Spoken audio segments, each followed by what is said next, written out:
Nature, like racing, is raw. You must be aware of your environment as you are surrounded by energy. You must learn to harness it, store it, and release it.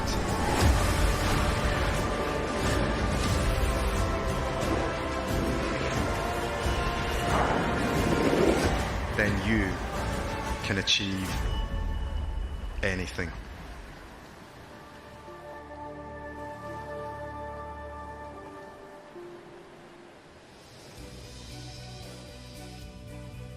Hello and welcome to Extreme E with round 3 of the 2023 Championship coming to you from Scotland, the Hydro X Prix. I'm Andrew Coley and joining me in commentary is Katie Osborne. Now, Coley, we know that Extreme E is more than just great racing.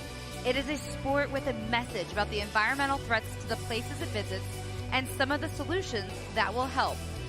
Like this old coal mine in which we are racing this weekend, which is about to be transformed into a hydro power plant. Yep, looking forward to this one. The fully electric Odyssey 21 machines have, of course, taken on very varied terrains in the last couple of seasons, from the ice glaciers of Greenland to the deserts of Chile, and the conditions here in Scotland once again will have their unique challenges. Yeah, isn't that right? Now, 20 of the world's finest off-road racers are here in Scotland. Plus, this is a gender-equal sport. Each team has one female and one male driver that competes together to claim vital championship points. Well, the teams are all here to win, of course, but they also work together at each round's legacy project, where the drivers will get hands-on, helping with a local environmental initiative. So then, let's see where Extreme E will be visiting in Season 3. Well, Coley, we kicked off the season on the beaches of the Red Sea in Saudi Arabia. It was sandy, it was rocky. Valache Racing took home that race win number 1, and Accio Designs number 2. I suspect the conditions here in Scotland are going to be a little bit different. On the right-hand side, you can see it says mud and rocks. Everything we've seen from the track so far on social media suggests there is a lot of mud. Excited to see the conditions the drivers have got to face. We've been there before. Sardinia, we know it's tough on these cars. It's dry, it's ruddy, but this is one that produces a lot of great competition between these drivers. And in fact, that's going to be coming around in July. It is indeed. We've then got a TBC 16th and 17th of September. You'll find out where the Centre Laner is heading soon to deliver the Odyssey 21s, for what I'm sure will be another thrilling encounter. Can't wait to see where we go there. And of course, rounding out the season is Chile. This one has had some great racing out there. It's rocky, it's gravel, it's actually a copper mine. And it's at the tail end of the year here in 2023.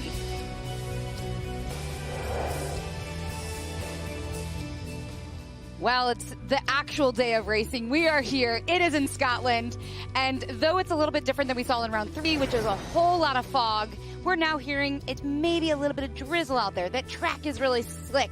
It is something that the conditions are actually quite challenging for the drivers as they get familiar with what Scotland is all about. Well, at least they can see where they're going today. Yesterday, so we had to cancel Q1. Not going to have to do that today, but it's going to be a slippery one for sure. If you missed the action yesterday, or indeed from Saudi Arabia, take a look at this season so far. Season 3 of Extreme E started on the beaches of Neom, Saudi Arabia. Hammer down now, release the handbrake and release all that horsepower down towards turn 1. With the course passing a little too close to the Red Sea for some of the drivers. Oh, into the water! Oh my God, they've gone for a morning dip. Fast undulating terrain provided plenty of other challenges, with Andretti Altequilet crashing out 3 times across 2 days of racing. No, not again! A third roll for Andretti! This is unbelievable! Round 1 ended with a quintessential move by Kristoffersson on the first corner of the final, slingshotting the Swede into first place. In the background, watch out here for Johan Kristoffersson, the RXR machine. He's passed 3 cars already. Going to try and take the McConnell line around the outside. RXR outside, inside line for Valache. It is RXR who lead. However, it was his former teammate Molly Taylor who had the last lap, as Valache was bumped up into first place by a penalty for RXR. The new doubleheader format meant that the drivers and, more importantly, the cars had to be ready to race again the following day. For Abt Cupra, the hard work was definitely worth it as they powered through to the final of round 2. Alatia goes up the inside into the door, rubs the RXR wide. They were joined by round 1 winners Valache, as well as RXR, Acciona Sainz, and the number 99 GMC Hummer EV. Kristoffersen making the same move as yesterday, but Ekstrom has got a brilliant exit. No one's getting back to Ekstrom. Yesterday they were P2, but today they're going to go one better. Acciona Sainz win their first ever Extreme race here at Neom in Saudi Arabia. Round 3, the Hydro-X Prix in Scotland saw chaos from the start. Contact to the roll! Absolutely huge crash! The grand final saw a brilliant back-and-forth battle between X44, RXR, and Andretti Altaquilat off the start. Timmy Hansen going to pass McConnell, pushes him out wide. Before the brutal course claimed another victim. Off the side of the road, Johan Kristoffersen! With carnage in their wake, Andretti crossed the line in first. But a post-race penalty spoiled the party, promoting X44 to the top step of the podium. Another victim. Off the side of the road, Johan Kristoffersen! With carnage in their wake, Andretti crossed the line in first. But a post-race penalty spoiled the party, promoting X44.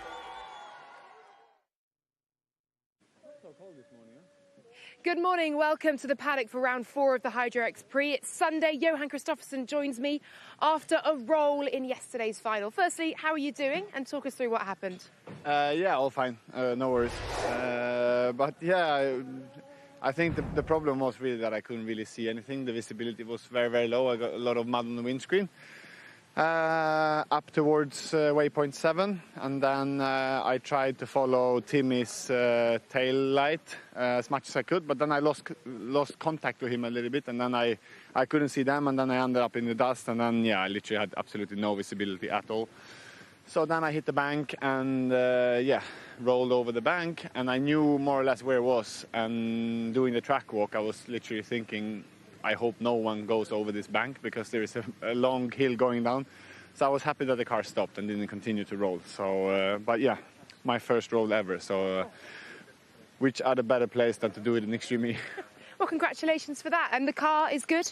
Yeah, the car is good. No issues with that. So yeah, guys did an amazing job yesterday. So me and Michaela went to the hotel, tried to rest a bit. Got a call from Petter Sober as well and congratulated me for my first roll. So yeah, it was all good. Great stuff. Best of luck today. Thanks so much, Johan.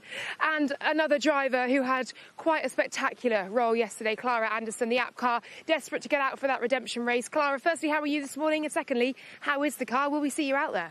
Oh, both me and the car are actually super fine. I just want to give a big shout out to the whole Extreme organization to have such a safe car. I mean, it was quite a big impact, but today I feel brand new, so it's all good. Great stuff. Best of luck today. Thanks, Clara. Well, you all know, of course, that Extreme is a sport with a purpose, and this is some of our purpose, the eco, I don't know, how do we say, efforts that we make down in the paddock. That's a good way to say it. Yeah, you know, the car's fully electric, recharged by NLX way charges. The Continental tyres have been improved for or renewable materials like plastic bottles and silica made from rice husk. Another interesting one, Polly, is cutlery. Everyone at an X3 event is required to bring along their own plates, bowls, and cutlery, which can be washed up at the provided wash stations, saving a huge amount of materials going to landfill. Who knew? No disposable plastic bottles allowed on site. Everybody brings a reusable bottle and a hot drink cup. And a recent report by EY into the championship's carbon footprint in Season 2 showed that the series remained carbon neutral for the second consecutive year. So brilliant efforts all around. Obviously using the Santa Elena to move the cars around as well, which saves an enormous amount of emissions compared to air freight. The championship constantly working towards trying to be completely and utterly carbon neutral. Nice work by everyone involved, I think.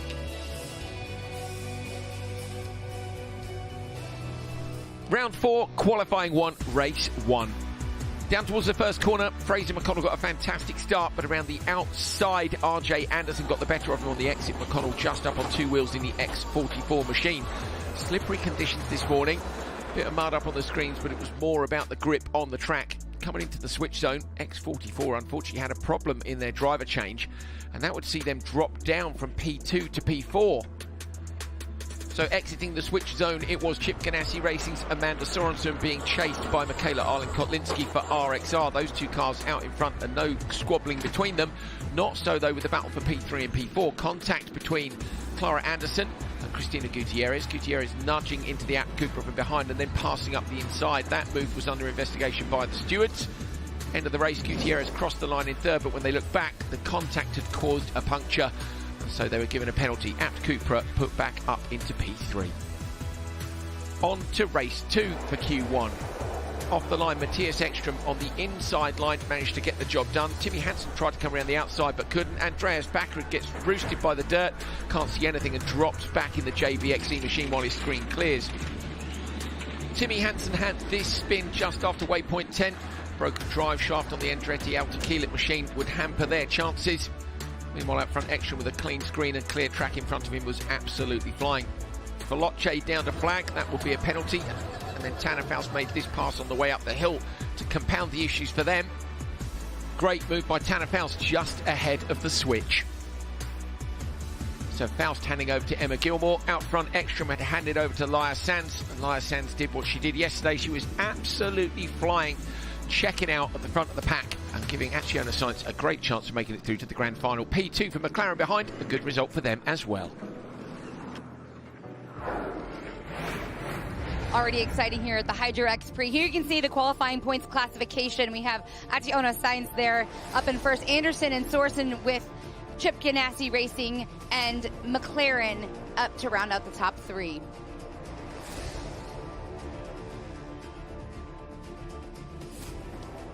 So that's how the heats line up from Q1 to Q2. It's basically odd, stay put, and even swap heats. That's to make sure that the drivers aren't constantly racing against the same cars. You can find out more using the QR code that appears on screen occasionally. So Extreme E is dedicated to revisiting its previous legacy projects and race locations. Recently, the championship, 2 of its drivers, Katie Munnings and Clara Anderson, back to Greenland, the site of Season 1's Arctic X Prix. The trip marked the first time the championship had been there in the winter and allowed the drivers to hear firsthand how climate change and the warming winters have a devastating effect on the locals.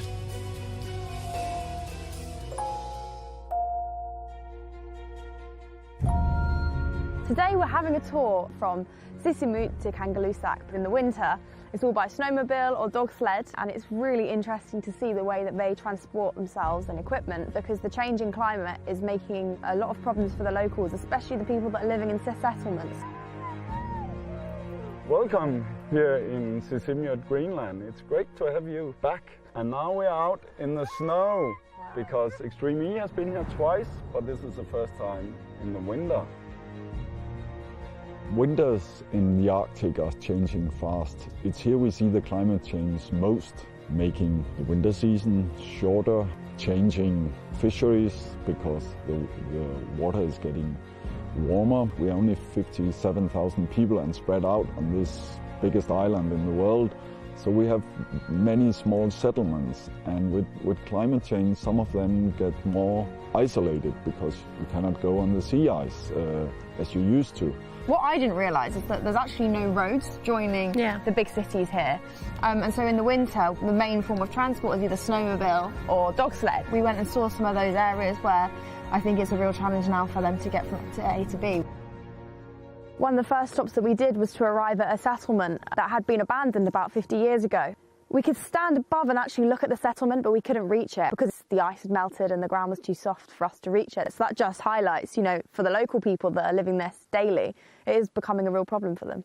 I've noticed as we've been riding up here that the ice is melting in areas. Is that normal or is that unusual? No, that's also a new factor here, that we see that we have plus degrees in the middle of the winter for many days, and then the snow melts and water is running, and then it starts freezing again. So that makes dangerous situations because we get these ice accumulations. The ice is melting, and it's both dangerous for you and me on the sled, but also for the dogs. And we could see there were a lot of ditches forming and everything, and it just makes you sad because you can see it in the first point of view what is actually happening here. Greenland and the Arctic is about winter. It's winter more than half the year, so it's great to have Clara and Katie here, and hopefully their platform for speaking out to so many people around the world will affect us positively, and more people will care about climate change. I don't know any other championship than Extreme that does the trips and the legacy projects like this. Like,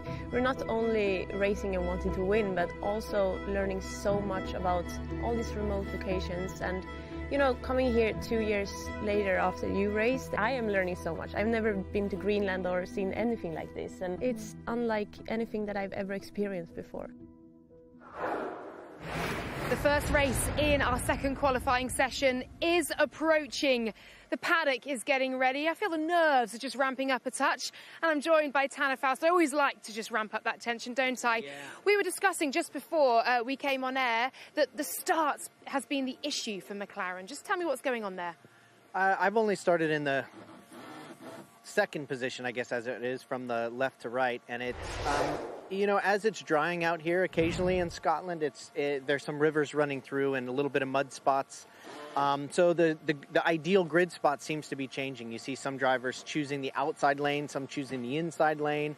All you can do is go off of what you see, who won the last heat, and pick it. So we do have the inside lane this time. Emma, I think, is going to go for it. So hopefully we won't end up out of the first corner last like we did in the last heat. Yeah, we'll see. Hopefully you've optimised setup as well. Thank you very much indeed, Tanner. And I am now going to head to GZ, a first podium, a first final for Carl Cox Motorsport yesterday. GZ, how are you feeling now heading into qualifying? It's a new day after all. Yeah, completely new day, and of course we have the same strategy as the other day, which is me and all the boys, so it's a little bit nerve-wracking, but at the same time, you know, it's good training for me, and I guess that, you know, Timo can pick up a lot of time. So obviously this morning we had a little bit of a problem with all the screen covered in everything. So it's a little hard, but we'll get there. You will indeed. And Carl Cox is here as well to see it. Thank you very much indeed, GZ. Best of luck. Well, here we go. The first race of qualifying 2 coming up.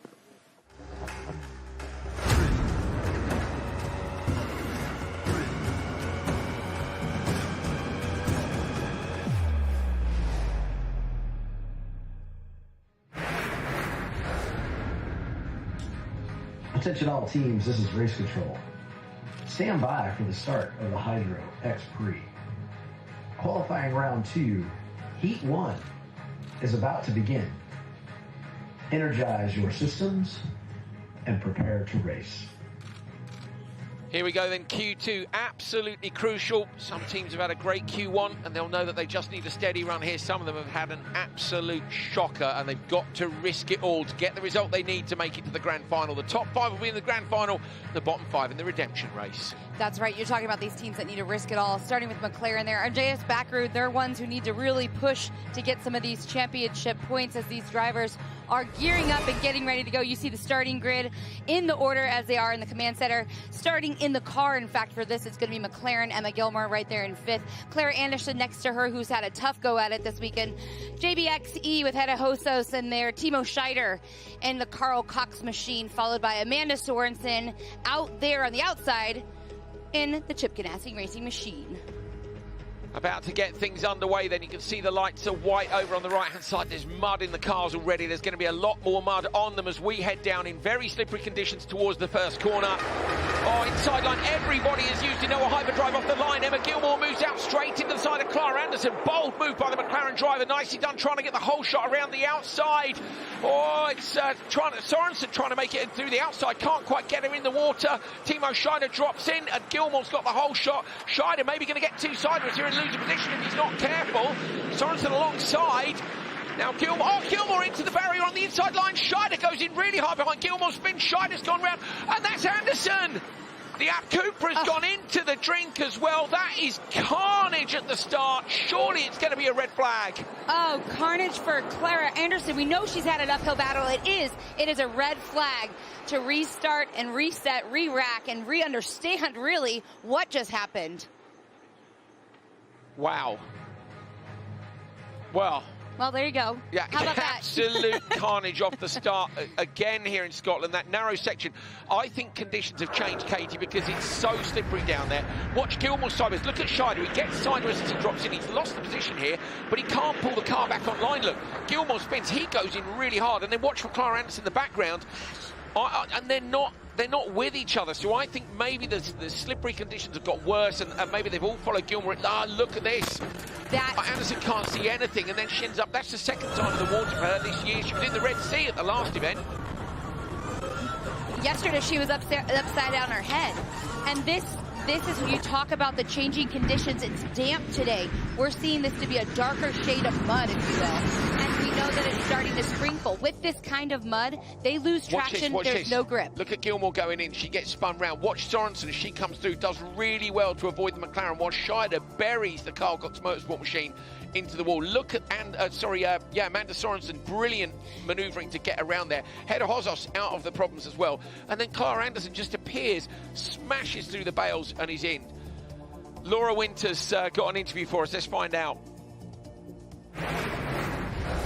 Well, a dramatic start to qualifying 2, race 1. Clara Anderson alongside me for App Cupra. You've just re-watched what happened. What did you make of it? Talk us through it. Yeah, I got a perfect start. Super nice. Went out of turn 1. Didn't see much, with the windscreen and the mud and everything, so I lifted a little bit. But then back on it, went over the crest. I see 2 cars spinning in front of me. I hit the brakes to try not to hit them. And now we're out.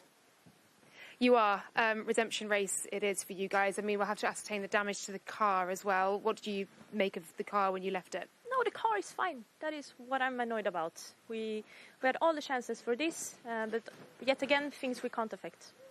All right. Do you think they can get the car ready for redemption race? Absolutely. No issues with that? Okay. Well, Clara, thank you, and I'm sorry it's come out this way. Okay, then, we're going to get this one restarted. Q2, race 1, carnage at the start the first time round. See who's made it back to the grid. There was some argument as to whether or not App Cupra would be allowed to restart. Clara Anderson pretty miffed because she felt she did not cause the red flag. That's why she's a bit grumpy about it. But they've not been allowed to restart. The Carl Cox Motorsport machine is damaged.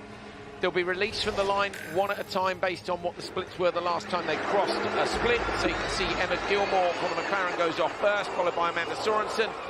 And then a fair old gap back to Hedda Hozos because she was a little way further back. Hozos hasn't got off the line at all. I don't think they were that far back. It was only down at turn 1.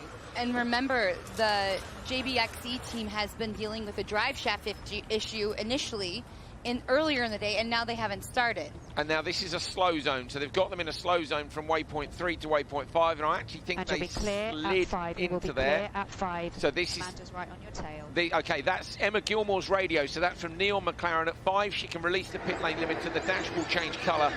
So Hozos was held for ages.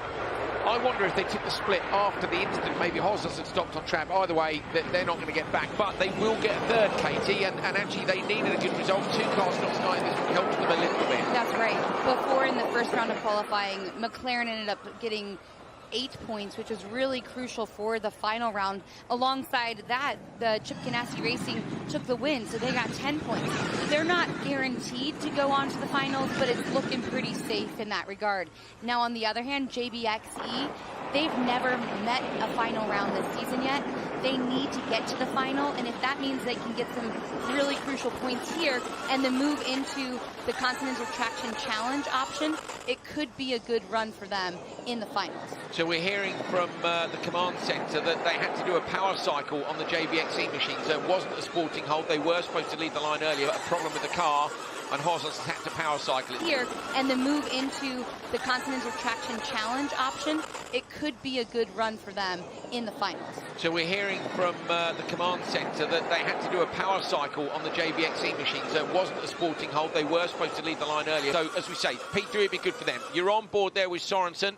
Can see the mud on the screen. Emma Gilmore's got a clean screen. Damage to the side of Gilmore's car is from where she went into the hay bales on lap 1. She had a half spin, but came out of it in P2 on the first start, thanks to the carnage behind. But they're going to come in, remember, after just 1 lap and swap over to their counterpart drivers. So we'll see Tanner Faust, RJ Anderson and Andreas Backward taking over for the remaining 2 laps. At this point, is it just a hold on to the car? Is there much And is there much nervousness behind this, or are they just trying to get clean, get to the finish of this qualifying session? To be honest with you, if these two cars finish where they are, they're guaranteed to go through because they've got a P1 and a P2 in their first outing. So the Chip Ganassi Racing squad, they won their Q1 Heat 1. With 10 points. Yeah, so they've got 10. So now bear in mind, if McLaren finish here, they'll get 10. They had 8. That puts both on 18. Roughly, qualifying points this was, roughly, we reckon 12 points to make it through to the final at the previous 2 rounds. And now you see Tanner Faust standing by for Emma Gilmore to pull in. Now, in previous switches, when Tanner has been pulling in, they have had a penalty. McLaren has dealt with that before.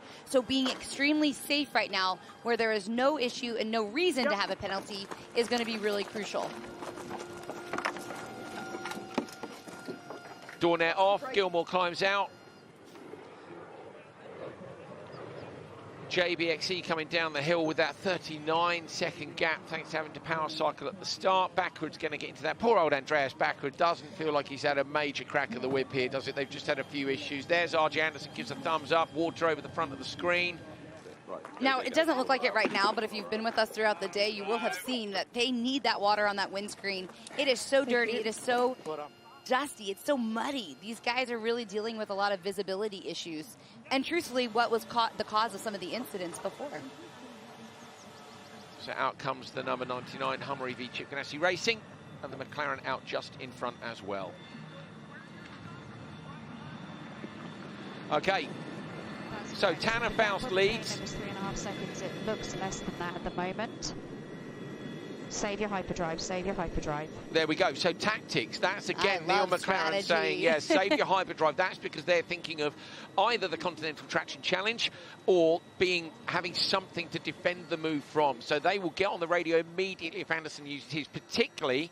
I mean, this one of the places we've seen people try the passes on the exit from the switch. Look at the little white sign at the bottom of the hill here, and you should see Tanner Faust will come out of here. You might see Anderson behind use his hyperdrive to try and close it down. It's 3. Tanner was told what the gap was. They said they thought it was less. It's still 3 seconds. So, okay, good job by McLaren in the switch zone. Now they're going to come to that slow zone, remember, in the first couple of waypoints, but it's very slippery down there. And as McLaren's making their way, we did hear from trackside from Laura Winter saying that McLaren has been in a situation where they've been trying quite a few different things. The team was thrashing to kind of get the car in race-ready mode. Tanner looking pretty comfortable right now, knowing that he's going in that slow zone, just minding his own business, making his way down, making sure there's no penalty. Right, we're going to have a little look back at something. That's JBXE coming out the switch zone. Okay, this is at the start. Watch for the green light. Oh, it does go. No, okay, that's interesting. The green light on one side of the grid came on before the other side of the grid. So if Gilmore was looking at the left lights, to her left, I think she went when the green came on. On the right-hand side, the other tower was delayed. I'm going to see that again after the race. But McLaren are under investigation for a jump start. Personally, I think that's a light fault on the right-hand side, but we'll see. So Neil McLaren, Tanner Faust using his hyperdrive. And it is important to get that hyperdrive right there at that Continental Traction Challenge sector, because they're pretty safe, right? We know at this point they probably have the points, but you just never know. We're seeing car 58 under investigation. That slow zone speeding. I think that's the first lap. When we cut to the car, Emma's face says it all. When we cut to the car, they were sliding into that slow zone. We know how slippery it was. 3 cars shunted there on lap 1. You come in a little bit too late. So if you're all locked up, the speed's not coming off. You slid in there, so might get a penalty there. Look, there's still, if they get P2, I still think they'll make the final. But now Tanner could do with, you know, getting a bit of a gap in case they get given a 5 or a 10-second penalty. Another reason why they really need to put together a good traction challenge. Yeah, just in case they end up on the cusp. Yeah, you don't want to be tied for points in sort of P5, 6, 7 and end up with an issue. That car looks like it's had better days. It does. I was just about to say it's a little bit worse for wear. It's a little bit tired looking. It is a little bit worse for. Look at that. What a great shot as you see Tanner Faust dropping down, and in the background, way off, you can see Andreas Backward was climbing up. That yellow flag is for the slow zone, remember, as they go on to the final lap. And there you can see Anderson. What's the gap? 5.05. I think the penalty. Look at Backward. Look how far back he is. But a nod to Backward. He's getting into a new car, with a new team and a new series, really, for him as a whole. And I think being disappointed makes sense. They had a drive shaft issue earlier today. Oh, in the background, Story Anderson was so sideways. I thought he was going to drop it on the brakes, Katie. He's held on to it. He came in so, and that again, that's what Gilmore's maybe fallen foul of on the first lap, if it's what I think it was. Interval, we need under 5. You're right there. Right. Really? So they're saying under 5. Slow. No, they're saying no. I think he's saying we need under 5 on the gap. Oh, you think so? I think so. I might be wrong, but he's saying we need under 5. So I reckon they're preempting. If it was a 5-second penalty, and I personally think it would be more if it's speeding in a switch zone. If it's 5 seconds, they want to be within 5. So he's going to try and close down. At the minute, he's a 1/10 of a second off. So Anderson should push here to try and close down on Faust. Still got his hyperdrive as well. The Noah hyperdrive unused so far by Chip Ganassi Racing. At 4.91, he's within the 5 seconds now. So if that penalty comes, and there it is, up the hill, yeah. Push. Now, going up the hill with the hyperdrive, is that something that you would have suspected that was the right time? Definitely. A lot of them have been using it up the hill just because an extra 100 kilowatt up the hill when you're against gravity will give you much more of a boost than if you're using it on the flat. That By the way, R.J. Anderson doesn't have his sunglasses on here. It's the first time we've really seen his eyeballs. Scotland. Welcome to Scotland.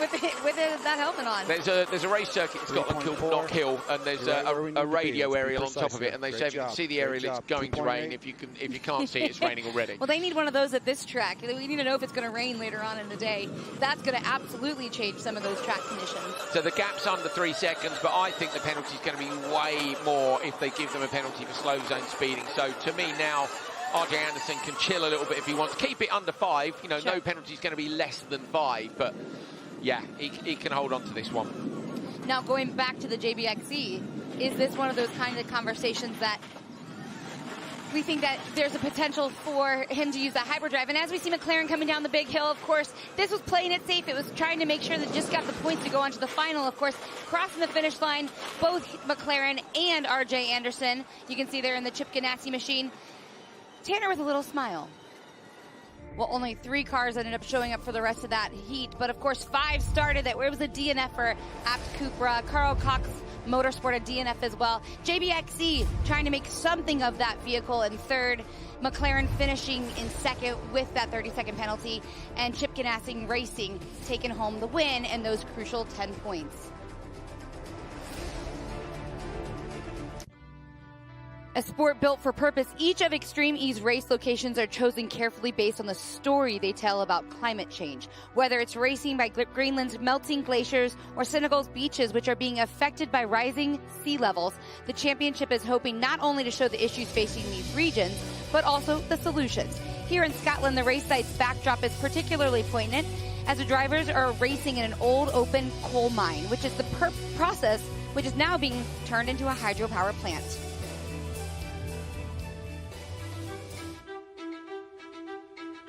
We're here in Scotland, racing with Extreme E this week, symbolically at the site of an old open-cast coal mine, which is now being converted into a hydroelectric pumped storage scheme.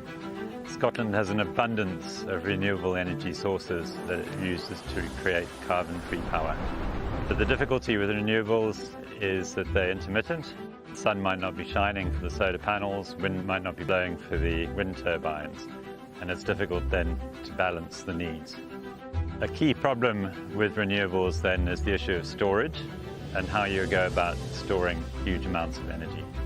When the wind blows too much or too hard, that power can't be transported to the grid.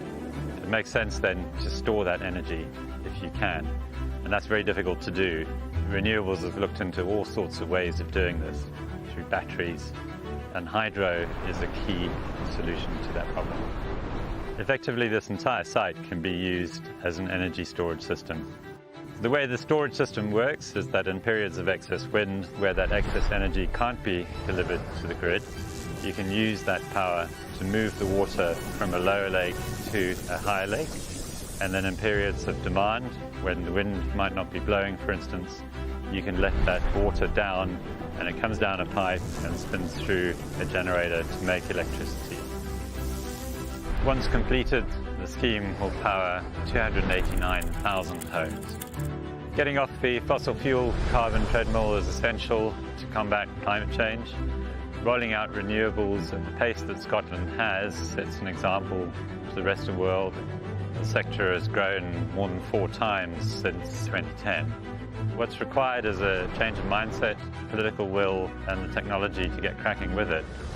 It's a great opportunity for Extreme E to be here to showcase this transition from old technology to the new future. And while this is symbolic of the transition that we need to make, it's brilliant that it's actually going to be producing electricity to so many homes through the UK.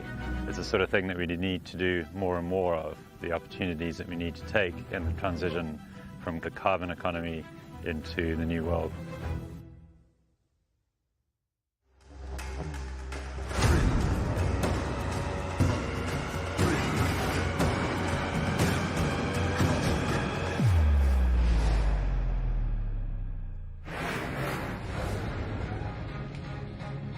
Attention all teams, this is race control.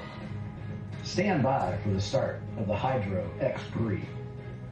Qualifying round 2, heat 2, is about to begin. Energize your systems and prepare to race. Well, as you can see, the drivers are gearing up per usual in the command center. The tension is building as the day is kind of coming alive, and these drivers know what's at stake. You talked about risking it all last time, Coley. I think the thing is, actually, Katie, the problem now is they know as well what's going to happen down in that first area. So there's still a slow zone in place. They know how slippery it is. The previous set of drivers kind of went into the unknown. This lot know what's down there, and it's not fun. Well, it's not necessarily a challenge per se. The challenge is actually slowing down in time and not catching and not getting collected from behind. That's right. You know, if the person behind you doesn't collect it and you get fired in. So it will be Laia Sanz for Acciona Science, Michaela Arlen-Kotlinski for RXR, Molly Taylor for Veloce. You can see them all on your screens now. Katie Munnings for Andretti Autokilit, and Cristina Gutierrez for X44. Their counterparts are at the top of your screen in the command centre. So it's all the female drivers in this one to take the start and to do that heavy braking zone down into the third sector. You know what was interesting is all of them had their eyes open except Michaela. She was in resting mode, her eyes were shut. That is a really fascinating thing. We know what's at stake. They know the risks that there are out there with this very, very tricky track. We're about to get going then for Q2, race 2.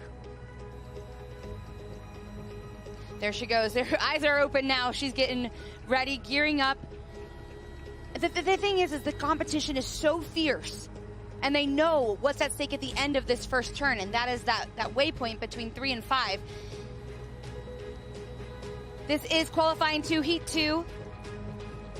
White lights. And nearly, Andrew Coley, away we go. Green light, it's go time. Off the line for these 5 drivers. Of course, you can see Cristina Gutierrez on the outside trying to make the move, taking a big spin, another double.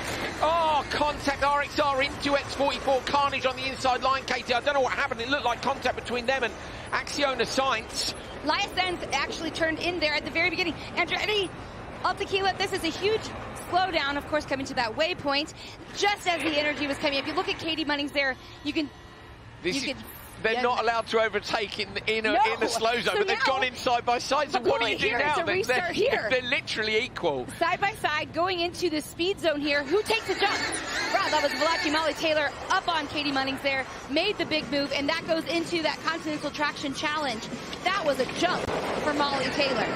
So Acciona Science, who of course won. I'll tell you what this does straight away is it hands the top qualifier to Chip Ganassi. Oh, red flag again. Hey, at least we got a little bit of a. Okay, here's the thing. We got a nice little reset. We see, X44 out there trying to get that car to move. Here's the replay from the start. Left-hand side of your pictures, Acciona Science look. So Laia Sanz comes across. Michaela Arlen-Kotlinski's there. Kotlinski's trying to close down, and Acciona Science clips the rear of it. She then goes up, nowhere to go. Just look at the impact on the X44 machine. Huge. Front left is off the RXR car. I want to see this onboard here. I think is going to be really important to kind of show us. This is with Munnings. You're watching the shunt on the right-hand side. Look at this, look at this. Boom. I want to go to Laia's onboard. I'd like to see what she was feeling. Was she getting, here it is, the nudge over into Michaela? Was it because she was running out of room? Could she have backed off? We saw this issue in round 3, kind of similar. Here it is. Look, she looks across. You know, she's bracing herself here, but then she's getting squeezed. but it's very tricky for me. I mean, race control will look at that. She's going to spin the car back round. Is it broken on board? Here you're on board with the X44, so look at this. Look, out the right, smack. That is a huge hit. So both X44 and RXR with heavy damage on the car. Unknown damage to the Acciona science machine.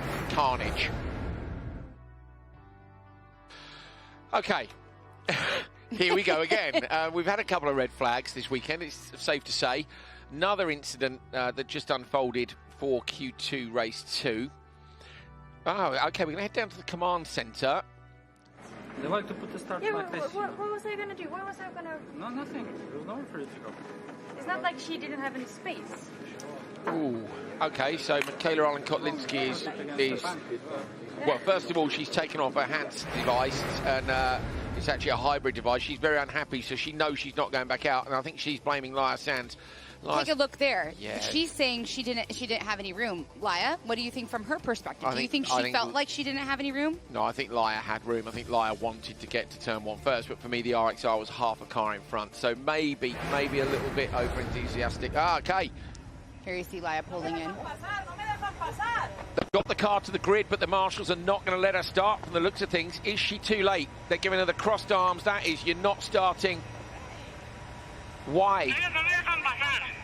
Carlos Sainz heading back up to the Vodafone command centre. He will not be happy. They've been wrenching on that car big time to try and get it going. It's a no from race control, so it looks like Acciona Sainz will not be allowed to take the restart. Well, here back in the command center, of course, Carlos Sainz made his way in there. There's been some conversation with Matthias Ekstrom. Interestingly enough, outside the command center, you can see there's no way that wheel is ready to be. The steering arm's off, Katie. And that's her trying to make her way to the start, right? She gets up there, and what unfolded as we were understanding it was she was asking, but why not? Why can't I go out there and race? But she's on the grid. What we're hearing, though, Coley, is the fact that she's not going to be restarting. Okay, well, they're down. They're like, what do we do? We know she's not going to make it what round. What do we do, right? There's a big difference between a DNF and a DNS, so they've shown up on the grid. She'll go off the line, but I'll be staggered if that car makes it. Well, they're going to give it a shot. That is something that they're absolutely going to do. Cristina Gutierrez sitting there ready to go. Of course, lining up against Molly Taylor, who knows what job she has to get done, with Katie Munning squished between the two. It's green light go time here for qualifying 2, Heat 2. Katie Munnings and Molly Taylor out after it. You can see that the Cristina Gutierrez is not in a good position to be able to make a move here, but Molly Taylor is out front, making sure Valache knows what they have to do. This is huge for them to get those crucial points and make it to the final. Now, Contact what is there? So that's coming into the slow zone? Yeah, so they have to go super slow. So this is because all the bails are missing from the previous qualifying run where we had Clara Anderson off in the drink. Laya Sands is left on the start line. Bad start for Gutierrez, but the X44 machine was moving quickly before. So Andretti Autokilic, Katie Munnings and Veloce's Molly Taylor will exit here.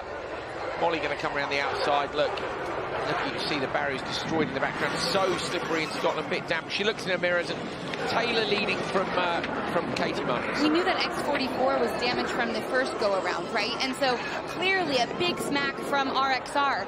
And so knowing that it's out there racing, trying to get a singular job done, which is just to finish. Well, the thing is, you think about it, we've got 2 cars not in this race, effectively, RXR and Acciona Sainz. We had 2 cars that retired from the previous one, which was Carl Cox Motorsport and Cupra. So we've got a bunch of retirements already, Katie, and really, honestly, you've just got to be there now and hope that you gather enough points from this last qualifying race to be in the top 5 for the grand final. But what we were talking about offline here was there is a bubble between 5 and 8.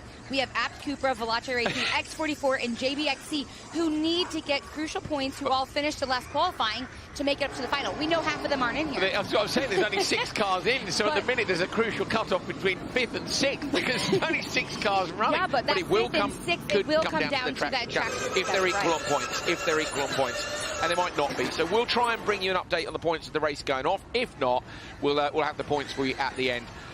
It's a shame to lose so many cars because it does mean the qualifying races aren't quite so close, but we have got a class act here in Molly Taylor and Kevin Hansen for Veloce, and of course Katie Munnings is going to hand over to Timmy Hansen. So we might see the Hansen brothers, having to get right into it. I've seen them get into each other's doors before when they come in, and that's not to say Katie won't try and have a crack at Molly anyway.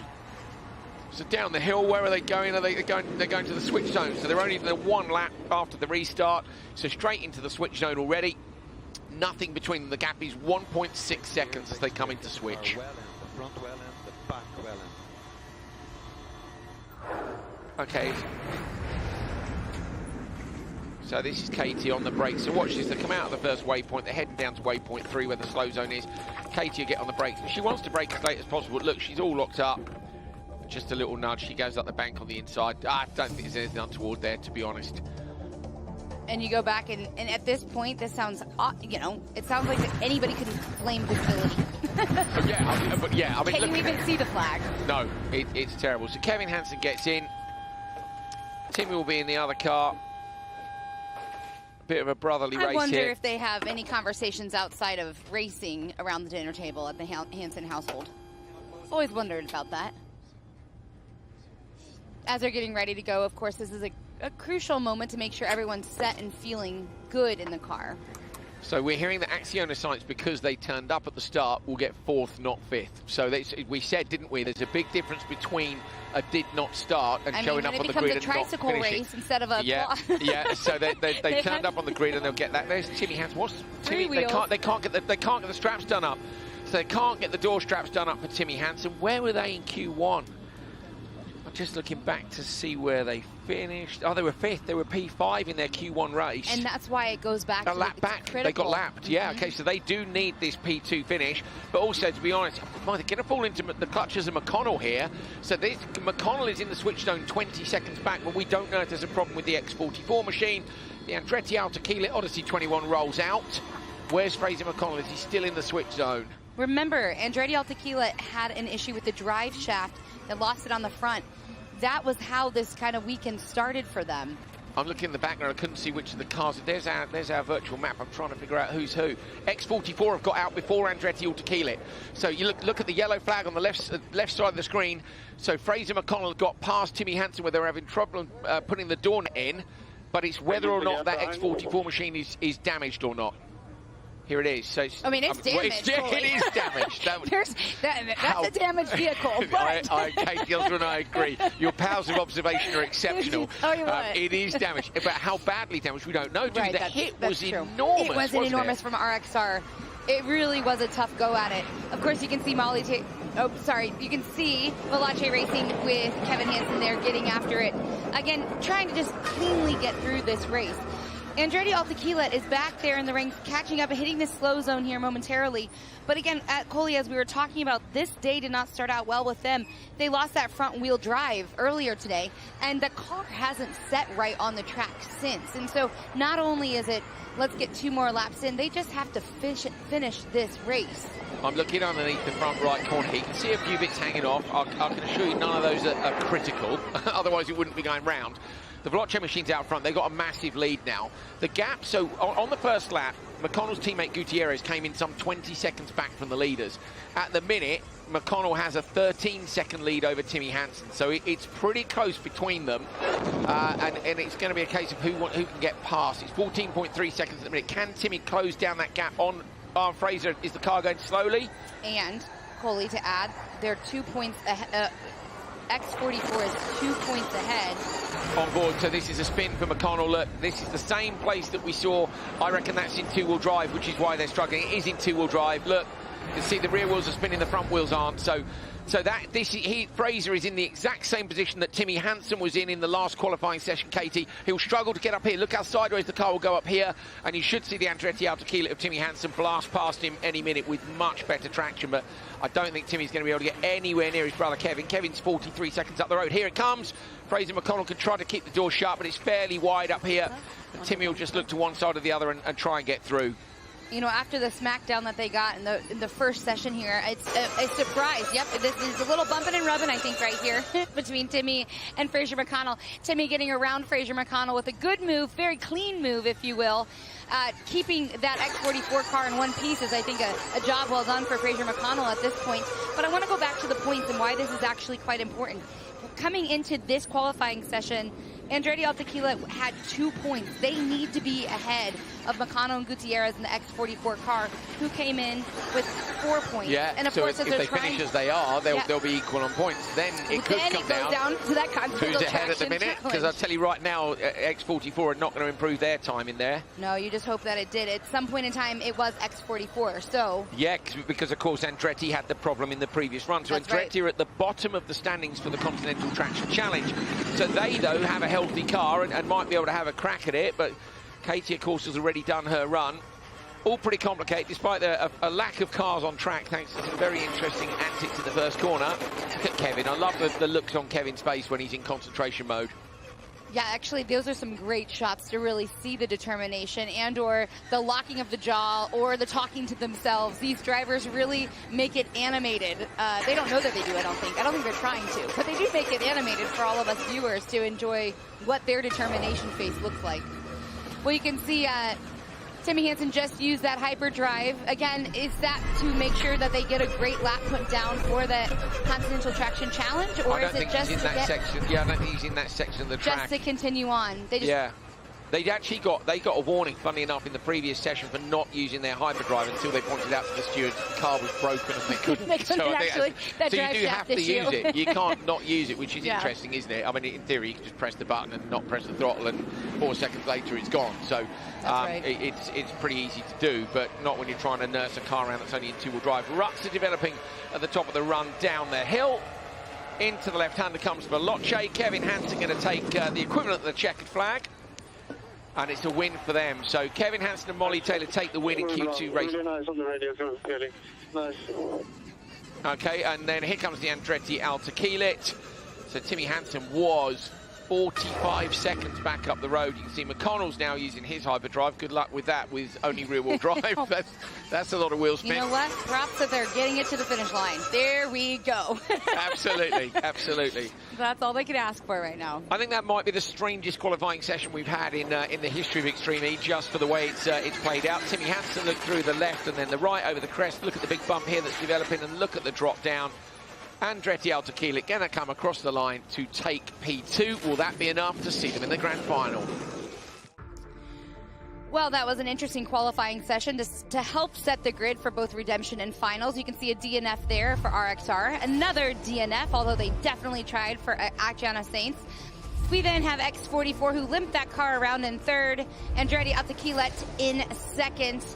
And Molly Taylor and Kevin Hansen with a first with Veloce. Now, that is something where they got to just be happy with the win. They know that it wasn't the best way of doing it, but this is the qualifying points. X44 have made it. So X44 have made it through. So have Veloce. Both of those are in the top 5. Look, you've got Chip Ganassi Racing, McLaren are in, Acciona Saints are in, showing up, look, and just putting the car on the line for a DNF.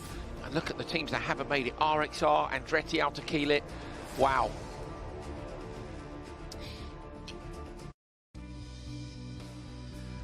Okay, everybody take a breath. Yeah. There was a carnage qualifying 2 session. You saw some points at the end of it, and after all the workings out have been done, it's been decided that it is slightly different from that. So we're going to take a look at how the standings actually are. What you'll see that the biggest losers, I'm afraid, are X44. Now, if you look at the points on the right, there were 4 teams on 10 points. What happened is actually Ekstrom and Sands were given a penalty which dropped them down, put Kristoffersson and Arlen Kotlinski up, but actually X44, it was a little mistake there on the standings which had got them in. So they haven't made it, but we still got 5 brilliant teams through to the final. Notably, I think the fact McLaren are in there is awesome. Yeah, it's their first podium of the year, and of course, this is a huge move for them. We talked to Emma Gilmore earlier today, and she was saying this is something the team really needed. They needed this confident boost, and I think it's going to be a good showing for McLaren there in the final.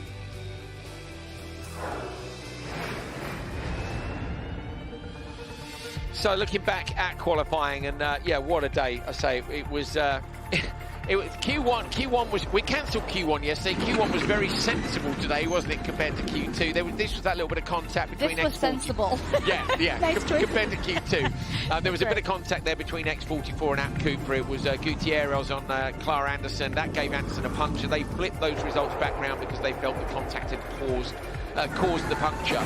You could see the mud down in the first couple of corners here. This was on board with Matthias Ekstrom. We got a great start. You see everyone behind him getting roosted.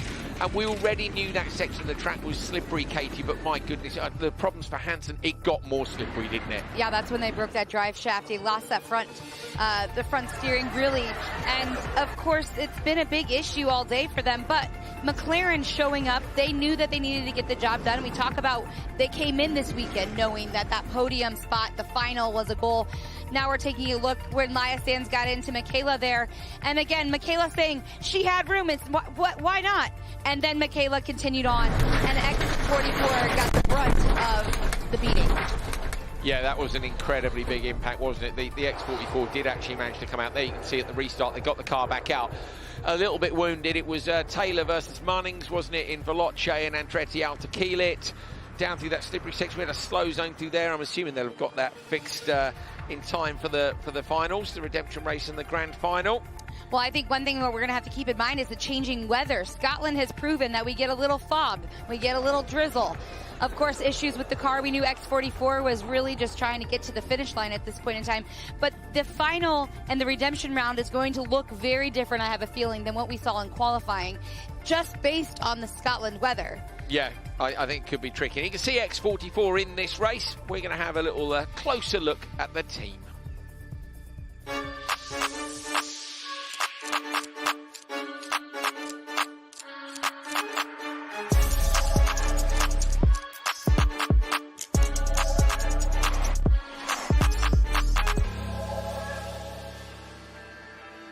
Sport has an opportunity to help raise awareness. There is a platform. And the reason I really love this series, yes, there's racing, but it's electric, and it's also raising awareness in those places. I would say my role is more like the visionary, and making sure that we've got the right people so that we deliver over and above. I know how I want my team to look. I know what I want the messaging to be. My main focus is on the drivers, so managing them, ensuring that I'm with them on the track walk and interacting with them to find the best racing line. And as we get into racing for the weekend, I'm in the command centre and on hand talking with the drivers, so it's a really exciting role that changes day to day.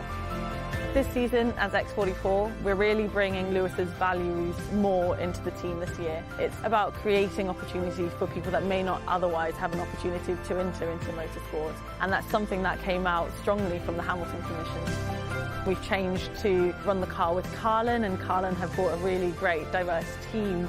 So far we've had one race with them and we've bonded, and now we're ready to attack the rest of the season. I'm really proud to be the first female team principal in Extreme E, and I think the fact that it's X44 that have done that is really fitting. My job kind of starts before we get on site, really. It's just making sure that we're in good shape before we even arrive at the event. When we get on site, it's just making sure that we're in the right mindset, getting the drivers on board with the engineering team and gelling that unit together. The preparations that you can do are very different to lots of other motorsport. The environment is constantly changing, so it is quite a unique challenge to get everybody up to speed as quickly as possible. For me last year to have the possibility to win the championship means a lot. I was very happy for all the team because we deserve it. It's one of my best moments in my career.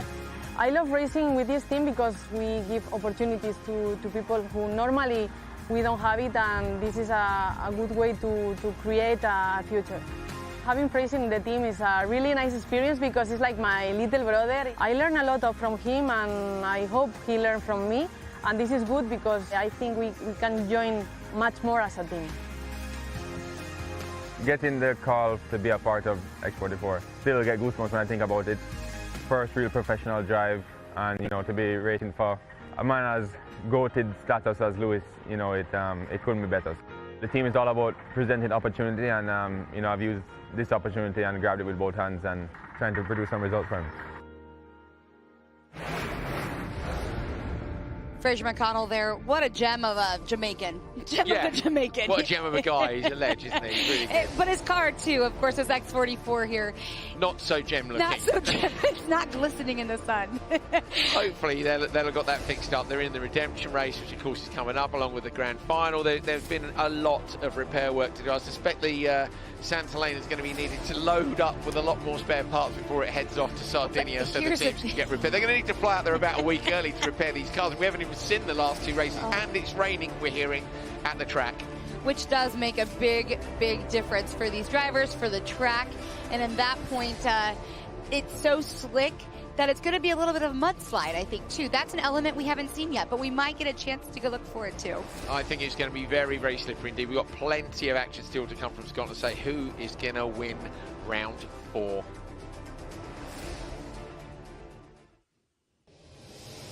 We've made it to Scotland, and the finals are coming up. We have seen everything from dust to mud to slop to it's fog. A good word.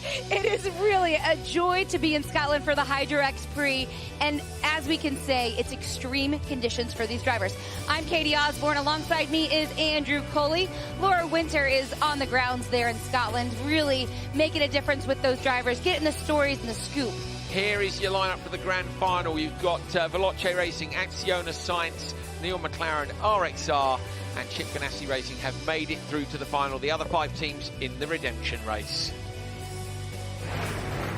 Well, this championship that has a climate at its heart, that is what its key is Extreme E aims to leave a lasting mark on the different locations in the races and which it goes to. And that's where its legacy program comes in, which enables the championship to help find solutions to the different climate issues each region is facing, with the drivers sometimes getting their hands dirty as they get stuck and help them out.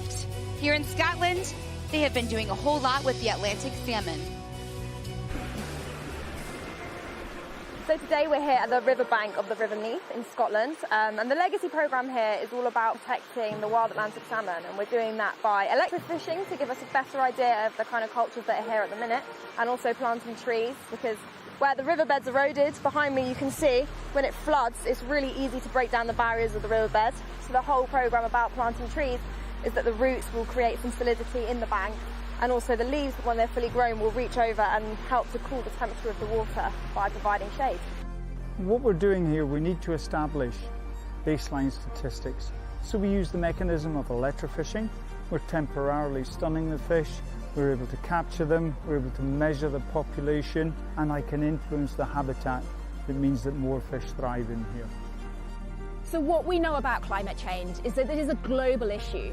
So here in Scotland, we've got warmer and wetter winters. In places like Senegal, we have drier conditions, and that is creating more impact with warmer sea waters. So together, having local and global impacts, they come to really magnify some of these challenges. As part of the Legacy project in Scotland, Extreme E's technology partners Vodafone Business installed water sensors to monitor water temperature and quality to help mitigate the effects of climate change on the native Atlantic salmon. So we're going to be installing this IoT sensor in the water today, and it's going to measure the water quality and temperature of this part of the river for us. Go, Bob! So we've got 3 sensors here.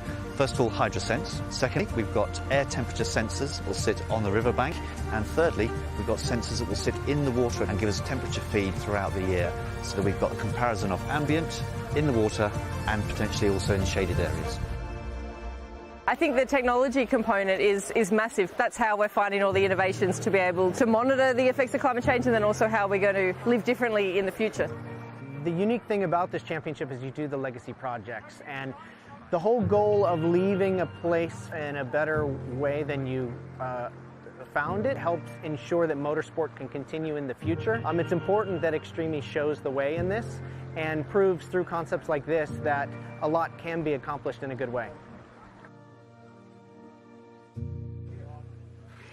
Well, Scotland in springtime. You can get 3 seasons in a day, 4 if you're lucky. And right now we have got a cold wind whipping through the paddock, and it is raining as well. And look, that might even be a little bit of sunshine up there as well. Who knows? But the weather conditions have changed pretty dramatically from the clear, dry weather we saw this morning. Now, down at Carl Cox, of course, we had an off for Timo Scheider earlier on. They are working against the clock to get this car ready for the redemption race. That is fast approaching after 2 dramatic qualifying sessions this morning. More drama for X44, who just so narrowly, on count back really, have found themselves in that redemption race. Christina, just reflect on the morning of pretty much hectic chaos we've seen. Yeah, now we are a little bit in shock because we had a bad luck in the quali 2. We have been hit by the Michaela's car. I start in a good position, I take the inside, and suddenly I saw the Michaela's car flying over me. Unfortunately, we broke the chassis and we need to use the championship car. We don't have time to repair, so it's quite stressful for everybody, for the mechanics, and we don't have time because it's the first race now. We will see what happens, but it's very annoying for us, I think.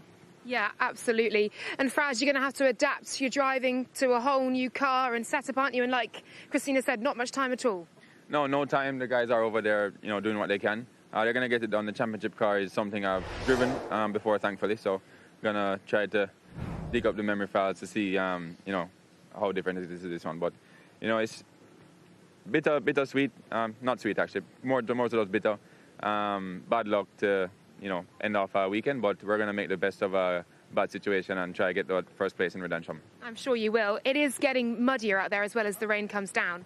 Yeah, for sure. The weather is changing a lot. These days it was the same.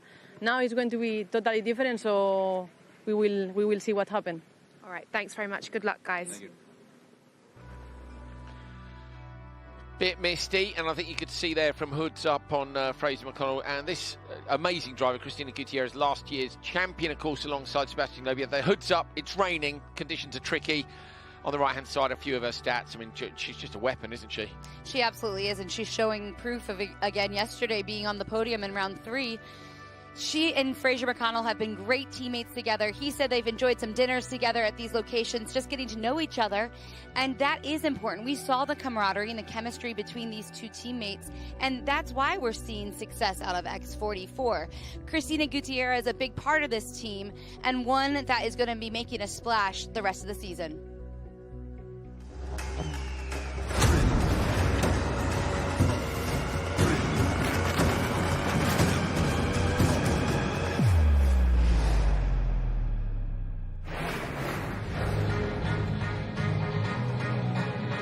Attention all teams, this is race control.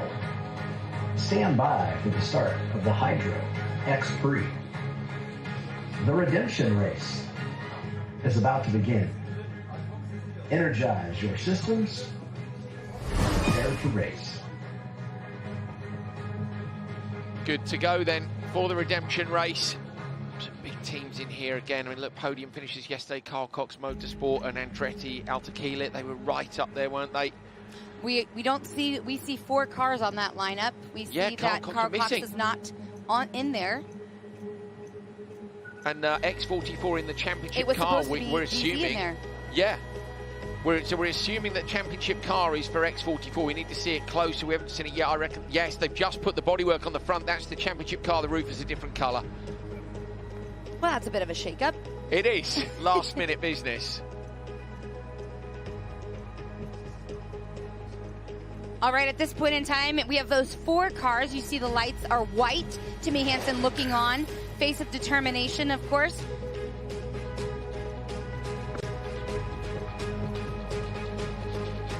Green means go, and of course, away they go. We take a look at this redemption round. There's a lot more than just a couple of points to be redeemed here for a lot of these teams. You can see that, wow, is that Andreas Backer? That's JBXE out in front. That's the best start that they have had all weekend long. They have to be excited about that. They've had a lot of issues with their car, of course. At this point, X44 slides right in there behind. Actually, there's some battling going on behind them. There's some hay bales, and at that point in time, this is exactly what we saw earlier. We knew it was slick. Coley, that was an area that, as you can see, is missing those hay bales, and it's just getting slicker. It's so slippery, Katie. You see how they look like they were walking going in. We know there's been heavy rain on site since Q2. Timmy Hansen backward, and that's Fraser McConnell in the championship car. It's parked up in the wall. Don't know whether they'll be able to reverse that out or not. So that's the second car that X44 have had in trouble. Championship will be over the moon, I'm sure about that. But yeah, Andreas backward with a clear screen and a clear lead. This would be redemption, Katie, because they've had a shocker of a season and they've had a shocker of a weekend here in Scotland, to be fair. That's right. JBXC is 10th in championship points. Andreas Backerud getting in the car here. There we see him. This is probably the most comfortable Andreas Backerud has ever been in this car. Okay, sorry, we're hearing there's a slow zone through 2, 3 and 4. It is on the timing pace. They've left it in since Q2. So we don't think they braked for it, Katie. Or maybe certainly not backward. And then you sit there and you say, did that happen? Are they supposed to brake? Did they know? Did they know it was supposed to, right? They surely know, right? And that right there is where they should have been respecting it, right? It was a waypoint 3 to 5. What happened in regards to your point respecting that slow zone? And then wow! That was a first. We were up close and personal for that one. We sure were. Okay, so back at car 125, 44, 23 and 22 are under investigation for the slow zone. Now I have to say, Katie, if all 4 cars haven't respected it, somewhere somebody hasn't found out. This is a long shot. This is a long shot, but hear me out, Coley. We know that it was a 30-second penalty for disregarding that slow zone. Was that a tactic for JBX to just get out, get past it, get flying? Because at that point, 30 seconds, they can get some points. Okay, there is an argument. We've had this before in other sports where you jump the start and that you maybe get 2 penalties, but if you jump the start by enough, you know the advantage is significant. I don't think they would have done that. What's interesting to me is all 4 cars are under investigation, so why don't we just ignore it, because I reckon they're all going to get the same penalty and we can have a good race. What do you think? Cheers to that. Let's do it. Except for X44. That is not a car that looks like it's going to... looks like it's going to be rejoining us, and as you mentioned, that's the second car that X44 tried to get behind the wheel of today. A disappointing day after their win in round 3 yesterday. Yeah, it's like, I mean, that's... From the highs and lows and everything else in between, the roller coaster of Extreme E. Okay, so Backward's out front. He has a lead for JBXE of 13.4 seconds over Timmy Hansen. Alan's here, look, another 10 seconds back. McConnell's down to DNF, and we know that Carl Cox Motorsport didn't start. I'm wondering what the penalties are going to be, but for me, Katie, how can you discern between the 4 cars and give them a different penalty? Other than if they check the speeds, and I don't think they can do that. Well, they can from the GPS, but I suppose if somebody is blatant... It depends on everyone's intention, that's right. Is it blatant? If the intention was to slow down and it was slippery and they slid... Or did you just bury the throttle? Yeah. Just go. So at this point, if I'm backward, I want someone on the radio going, look, we think the book might be coming at you pretty hard, so let's go. Let's see if we can get a 30-second cap. Okay. Has there been any races without anything under investigation this weekend? That's what we're wondering here. Andreas Backerud, again, we were talking, this is probably the most comfortable he's been in this car all weekend long, dealing with a whole lot of issues. I mentioned that power steering earlier. That windshield is clean. That is a very different look for that JBXE team. And actually, I was surprised when we were on that start, Coley. I couldn't tell what car that was initially because it was so dirty, it's so filthy, it just looks like a white vehicle at that point. Yeah, honestly, it's pretty hard to identify any of them from a distance, isn't it? Look at the difference in grip that the rain has brought. You're on board now with Timmy Hansen coming up the hill, scrapping for grip. Listen to it. He's desperately trying to get the power down, and he can't. And they're coming in now to the switch zone. Andreas Backerud leads the redemption race. He's going to hand over to Heda Hozos. 2 Norwegians together in that car. Timmy Hansen now coming down the hill. What's Hansen's gap? It was 14 seconds, and we'll get another gap as he comes into. It's 14.1 is the gap. Look how sideways he is just coming into the switch zone. Yeah, a couple of great camera angles. They give you a full perspective as what's happening in that vehicle with Timmy Hansen. Just looking at his wheel there, trying to figure out what the labels say, Katie. I love a good nose inside the cockpit. You nothing know, like it. Yeah, try and figure out what who's got what on what button. You can see he's on the pit limiter in the middle, so that's holding the car down at 30 clicks. In they come now, and the crucial switch. So let's have a look at this. Look, belts off, down. That was the problem, if you remember, they had before. They couldn't get the net in. And one thing to keep in mind, of course, in this switch, there's a lot of things that can happen for these teams, right? Of course, bringing the extra seat in, making sure the seat fits comfortably. Oh, we couldn't quite hear it. It's 23, everything else. I mean, that's he's obviously giving information to Katie about where it's slippery and what's going on out there. But of course, there's a lot that can happen during this switch that can make things complicated. It looks like the JBXC team is pretty comfortable getting back out. That switch went smoothly, and then we see the X44. Oh, that's carried on. That was parked in the bales before. It kind of rolled. Maybe it rolled. It slid. Yeah, it just slid down the side of the mountain and out. But to finish up with the switch, a lot can happen. And we have seen penalties happen throughout Extreme here in Season 3, that the switch is where there's a lot of penalties given, whether your car is pointed out, whether it's not done accurately, or perhaps you can't get the car fit to you accurately. But it looks like right now, all three of those cars that are still left. I think, you know what, the stewards are going to be so busy, I don't even know if they'd notice. No, they would. They clearly would. OK, then, on to the final 2 laps. Header Hozos, look at that, guns the throttle and just lights the sky up with filthy roost from the bottom of an old Scottish coal mine. Oh, she locks a wheel down here. We're getting an idea. Now, watch Hozos as she comes into this slippery zone here. She's got to slow down, remember, for Sector 2. Slow zone, stay left, stay left. So telling her to stay left, yeah, so that's because everybody's been sliding off to the right with the camber of the road. Her background is motocross and rallycross, so you sit there and say, how comfortable in this dirt mud is Hozos right now? This is on board with Katie Munnings, who now goes into the same zone, and here comes Clara Anderson. If you've just joined us, Clara Anderson has had quite the weekend here in Scotland. She's been upside down, yeah, and in the same place. So basically, in that slow zone, Clara had a huge roll, didn't she, on day one, and then ended up sitting in that pond. All those hay bales there, that's Clara and Timo Scheider. She went through there, but she's come out of it smiling. Well, not quite smiling. She's not come out smiling, of it but she definitely, she's intense, but it's because she wants to do well. Yeah. But she's come out injury-free. Yes, that's the most important. She's been quite fiery about it, hasn't she? She was disappointed that earlier on they were effectively told they couldn't take the restart. She said, look, I didn't cause it. Look at this. Opposite lock at 30 kilometres an hour. Clara Anderson desperately trying to get the car through there. So we need to keep an eye on the section just before the Continental Traction Challenge when we go to the grand final, because it's lethally slippery. One thing to know with that JBXC, of course, we had mentioned that they've been only in redemption rounds this year with an 8th, a 10th, and a 9th. So taking the win of a redemption round is absolutely a win that they're willing to take. Definitely, against good opposition in very tricky conditions. It will be a big confidence boost for them. Communications from Andreas Backer, I know he's not been a brilliant weekend, I understand that. You come in with a reputation like he's got. He's a very good driver, runner-up in the World Rallycross Championship, been a European Rallycross champion a couple of times, runner-up in Nitro Rallycross. We know Baccarat's class, but for whatever reason, JBXC just hasn't gone their way this weekend. This would be a great way to round it out. But Hozos has got another lap to go yet, and the conditions are so slippery. Have a look at it. Tricky as you like. Look, this particular here, look at this. Look, running way wider than they normally do. Now trying to flick it back round the other way. And this section here, this is where we saw Hansen scrabbling for grip coming up the hill. Right, the gap's 10. You see Andretti Altaquilat there with Katie Munnings behind the wheel. Now, this has also been an uphill battle. Of course, we thought they won yesterday in round 3. There was a bit of a celebration. They got knocked down due to a penalty to get second in that round, remember. But they have been building and needing these points because before that, their best finish was 8th. So this is also, for a team that has been together since season 1 with both Timmy and Katie Munnings together.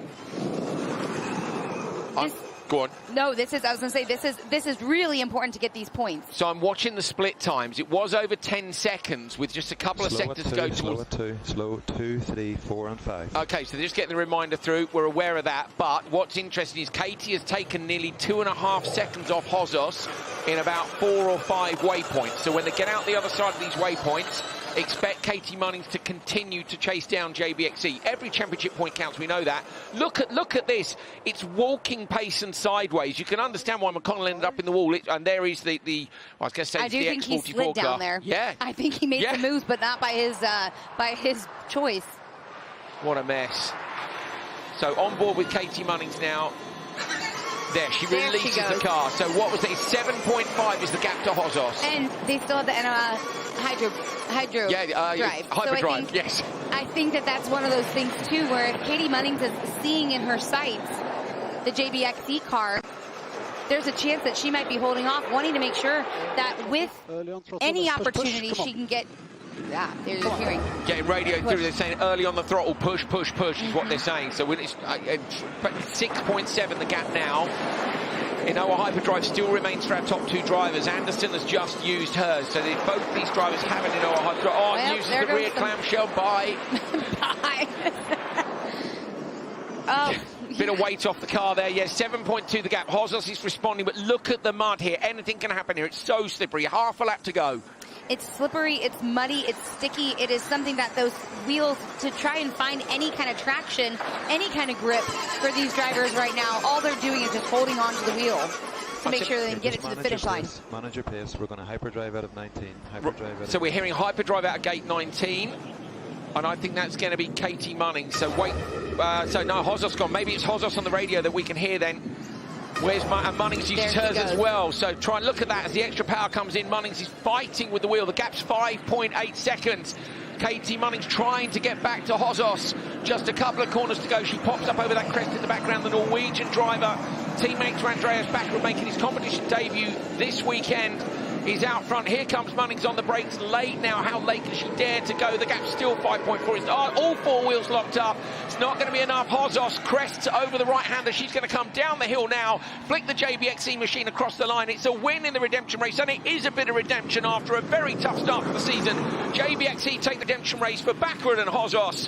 And over the line comes Katie Munnings to take P2 for Hansen, Timmy, that is, and Andretti out to Keelan. All locked up. Clara Anderson coming in hot. So slippery. So slippery indeed, but I really like what you said about the redemption for JBXE. This is a huge, huge win. I wouldn't say it's quite a victory, but it's definitely a win for that team.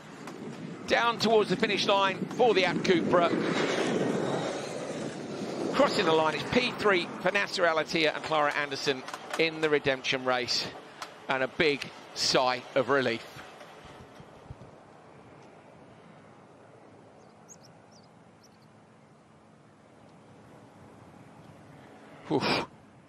What a mess. It is incredibly slippery. Now, we know when the drivers went out for free practice on Friday, the track was quite green. And by that, I mean, there was a bit more grass, a bit more moss down there, maybe some of the, the top surfaces. As you cut down, sometimes the grip levels go up. We've then had two relatively dry days, but it's been pouring with rain in the run-up to this redemption race. And look at that. That's all we need to know. Fraser McConnell, who's proved yesterday with a win alongside Gutierrez. He's a great driver. We knew that anyway. And he's just slid off the road. There was contact, wasn't there? All sorts going on. We've got that investigation, remember, into the slow zone. There's a lot to digest. But most of all, it's very slippery. We're going to go down to the command centre and we'll have a catch-up with Andreas Baccarat. Mr. Baccarat, this is your welcome to Extreme E, my friend. This is one of those races. Thank you. This is one of those races that we were talking up here. It was not a victory, but is it a big win for the team, for JBXE, to get on top of the box for the redemption round?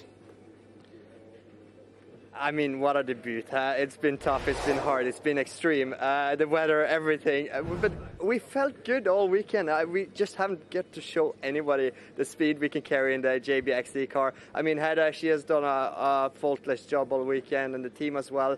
I feel it's been tough, but definitely felt like we won the A final or the final here, even though it was the redemption final. But we take that, and hopefully we can come back another time on the top step of the podium, spraying some champagne. It looks super slippery out there, mate, but I have to say both you and Hedda looked more comfortable in the car. Have you made some changes? I mean, have you been chasing stuff down over the course of the weekend? Because it's been a rough start for you.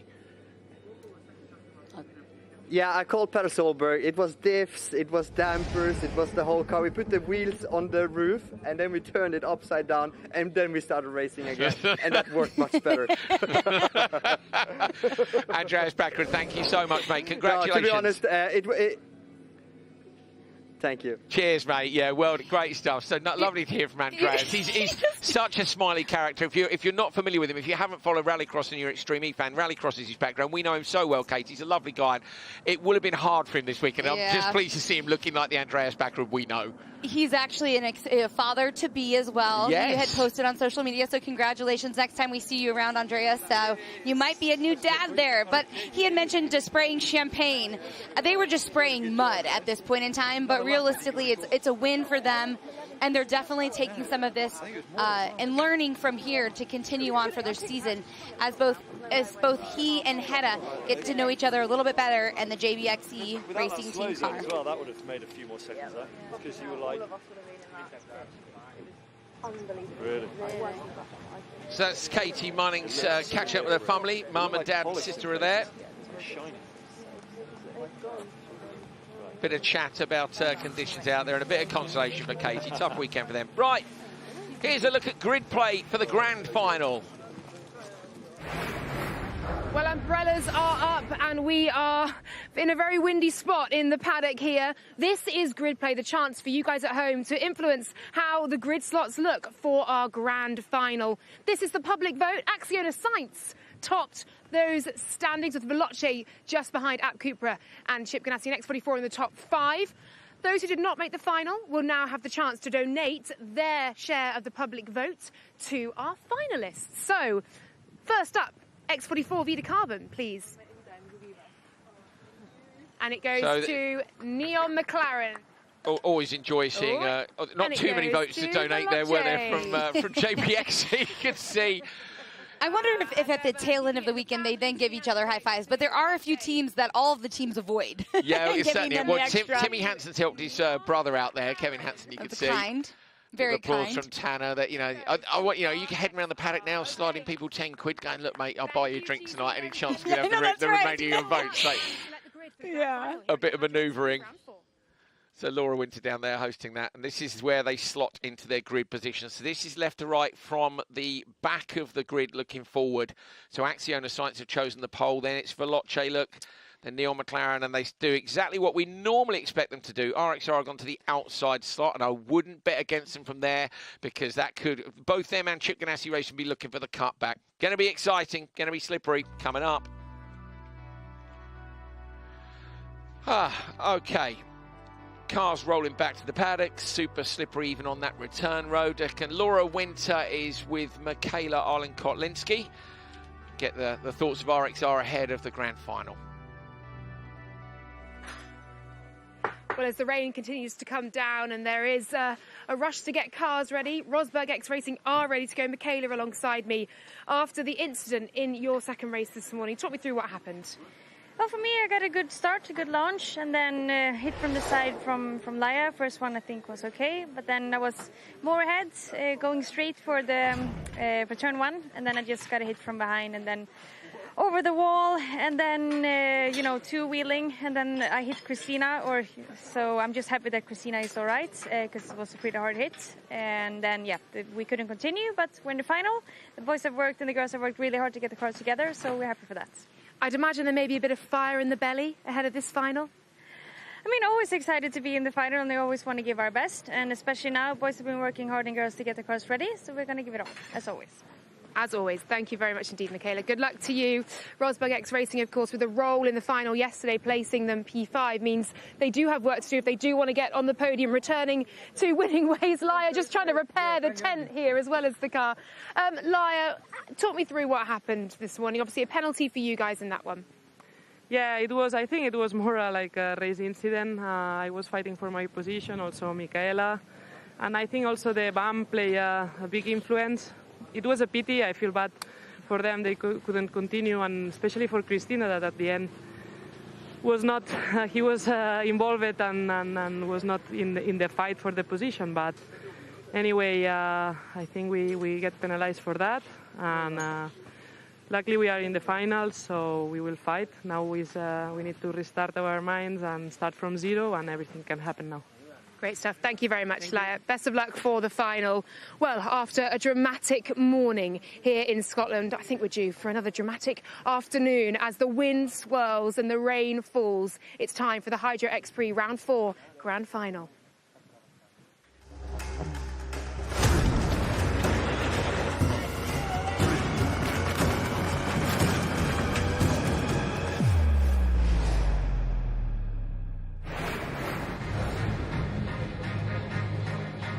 Attention all teams, this is race control.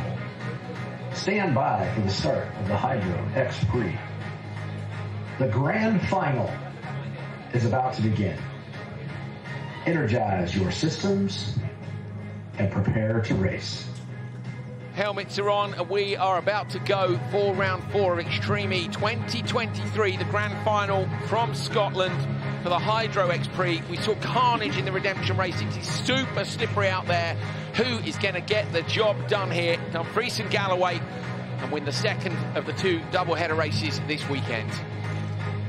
Yeah, the main word that we've heard within the command center, Coley, is intense. You can see that Acciona Sainz is starting on the inside out on the grid. Valache is going to be starting right next to them. McLaren with Tanner Faust in the seat. Chip Ganassi Racing with RJ Anderson in the machine right beside him. And then RXR is going to be on the outside. Acciona Sainz, remember, has been the inside for earlier in the races, and it did work out sometimes, but on the other hand, it did bite Laia. Well, bagpipes to see the cars off the line for the last race here from Scotland on the inside line. Matthias Ekstrom, everybody uses Noah Hyperdrive off the line. Kevin Hansen trying to shut the door on Ekstrom. Tanner Faust come out wide. Is he going to get the cutback? Bit of contact. Kevin Hansen gets the whole shot first. Christopherson sideways, trying to come around the outside line. He's got the inside. Bit of contact between him and Ekstrom. Tanner Faust passes Christopherson. Now on the brakes, everybody into the slow zone. Side by side, and we can all just have a little breath. It is ultra. Oh, no. So that is... Yikes. Whose on board was that? That's Rosberg again. This was Christopherson, had no vision. Look at them sliding down sideways. That's the McLaren. 58 is the McLaren. Look at Christopherson, full opposite lock at less than 30 kilometres an hour, and he cannot see. He rolled the car yesterday. He's wildly on the washers. And go full throttle at this point. This is it. They can't see, they go for it. Gotta go. You gotta go. Okay. This is for the win. This is for the win. So brilliant job. Kevin Hansen out front from Valache has a clear screen and clear track in front of him, but he's going to be the first to discover any of those super slippery braking zones. Look at your car again. McLaren, the visibility for them is so poor, is so awful. But who is not affected by this is Kevin Hansen in the Valache car. That is the perk of getting out in front the exact way that they did it, and that's the reason it's so important. I think it's the reason as well that everybody used to know a hyperdrive in the runs to turn 1. The visibility is, as you say, absolutely critical. Look at the understeer for Ekstrom, the car running wide, desperately trying to turn it in. Look, there's the difference. All 4 of those cars look further back in the pack. Kevin Hansen's on board would look completely different to that. Oh, the wipers are off on the Rosberg car. I think they're crossed over on the screen. So they are. Johan Christopherson, that was his issue yesterday, was the fact he flipped because he lost visibility. Knowing that this is another issue for him today, does that play a role in his first ever role? Yeah, it was his first ever roll yesterday, wasn't it? That is a disaster for Christopherson. Now, if those wipers are not working, he's not going to be able to see anything until he gets to the switch zone, at which point the team might be able to sort it out. He straightens the car out at the last minute there. You can see nearly took down a waypoint flag, but just holds on. At the minute, the gap is 4.1 seconds between Kevin Hansen and Matthias Ekstrom. Tanner Faust is right in there as well. 7.6 covering the top 4 cars. The McLaren just losing some of their body parts, but remember that this is a huge thing for McLaren to get on the podium. Together, him and Tanner Faust and Emma Gilmore have only been on the podium once before as a team. This is their first final race of the 2023 season. Trying to line up a pass here, coming up the outside line. You see all locked up, Ekstrom on the inside. Tanner Faust goes all the way around the outside in the Neil McLaren. That is a brilliant pass by Tanner Faust, passing around the outside on that gravel section, just found a bit more grip and flung it round the outside of Ekstrom. That is a fantastic move by the American. Well done to him in that regard. I think back to the stud driving that he's done and the drifting that he's done. That was a good one. This is one that fit him very well. Back on the brakes now as they come down, remember, to the slow zone. There's that crest now. Look, he settles the car and he's got to get it down to 30 kilometres an hour. Kevin Hansen leads from Tanner Faust after that brilliant pass. Ekstrom And then you're on board with Christopherson with broken wipers. You can see that one of them is caked in mud. If he gets roosted again, I think he'll have to pull up. I really do, because he will not be able to see. He almost can't get any nearer Katie, because if he does, he won't be able to see where he's going. We saw what happened yesterday. You know what we also did? We know that Timmy Hansen there is out front. He has that clean windshield. One thing that Tanner Faust does have on him is he is a pilot. This is interesting, though, but hear me out. He's used to not having visibility in the air. Being disoriented is something that maybe he's okay with, where some of these other drivers aren't comfortable in the air with that low visibility. Another advantage for Tanner Faust. As long as he doesn't spend too much time in the air like Clara Anderson did on day one, I'm sure he'll be absolutely fine. But yeah, you're right. You know, Tanner is also, let's not forget, a very experienced competitor across all sorts of rally, cross drift, rally. I do think rally helps a lot, but I think what helps the most here is that visibility that they've got out front for Kevin Hansen. Going to pass over to Molly Taylor. How far back is Acciona Sainz now? Acciona Sainz has got good visibility as well. So I'll tell you what, Christopherson, how he's hanging on 7.7 back when he can barely see out the front of that car is unreal. I'd love to see his onboard. Now that's Tanner, and you think Tanner's got a good view. That's a good view right now. I say, if you see Christopherson's, it's just absolutely horrendous. The team's going to need to do some screen cleaning to get in. Look at it, filthy. I'm wondering how they're going to do that screen clean. We know that some of the teams have thrown water on that, but does that actually help? Because at that point, does it make it just muddier? I think leave the wipers on, throw the water. This is on board with Christopherson. Actually, no, it's not a good view. I was going to try to see the positive in it, but it's not a good view. So you want, for Christopherson's team, they need to free the wipers, chuck some water on there and let the wipers go for the full 45 seconds of the switch. For me, it would be the first thing I would do is throw the water on to give yourself the best chance of clearing the screen. And you're saying they need to switch those wipers because they're not working? Yeah, they need to potentially pull them apart. Oh, wow, that's McLaren. That is Tanner Faust, and his view is shocking. It's gone, basically. He's lost even more visibility than he had before. 2.6 seconds the lead. So how is he hanging on to the back of Kevin Hansen when he can't see where he's going?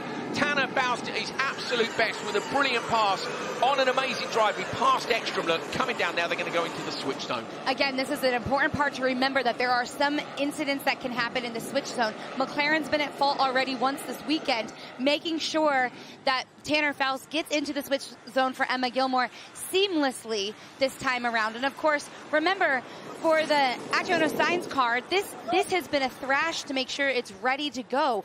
Ekstrom, what he is capable of doing with a car that just a bit ago wasn't running. There you go. It's really, really important. Straight away, they've chucked the water on Katie. You can see it's built in. Look, they're prioritising it as a job. So normally the tech would help.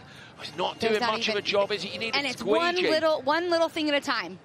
Look at it, look, hands on, just risking the fingers. Oh, God, it will not come off. That gentleman deserves a medal. That is some special Scottish money. His fingertips for that. I've used all the water, we're out. We're out. So, at the, look at Veloce. Hold on. Can they get the wipers working on the RXR at the back? I can't see them moving, so it may be that they can't fix those wipers. There you go, look, a bucket of water over the front. I was going to say, Acciona Sainz had an actual bucket. That's the one, isn't it? That's the win. Hit Laya Santos but early. She's still sitting there. Okay, here, this was the run into the slow zone. Apparently we're hearing it's under investigation. Which cars? 5, 55 and 58. That is Hansen, Faust and Ekstrom. Hansen, Faust and Ekstrom. So, okay, well, we'll see. I'm not going to worry about it right now. There's 3 cars into it, and you can see the conditions down there, Katie. To be fair, even if you're on the brakes, you could be accelerating down that hill with the wheels locked. Yeah, and that may be the view the stewards take. It is. Yeah. Right. Especially since they're all in this together.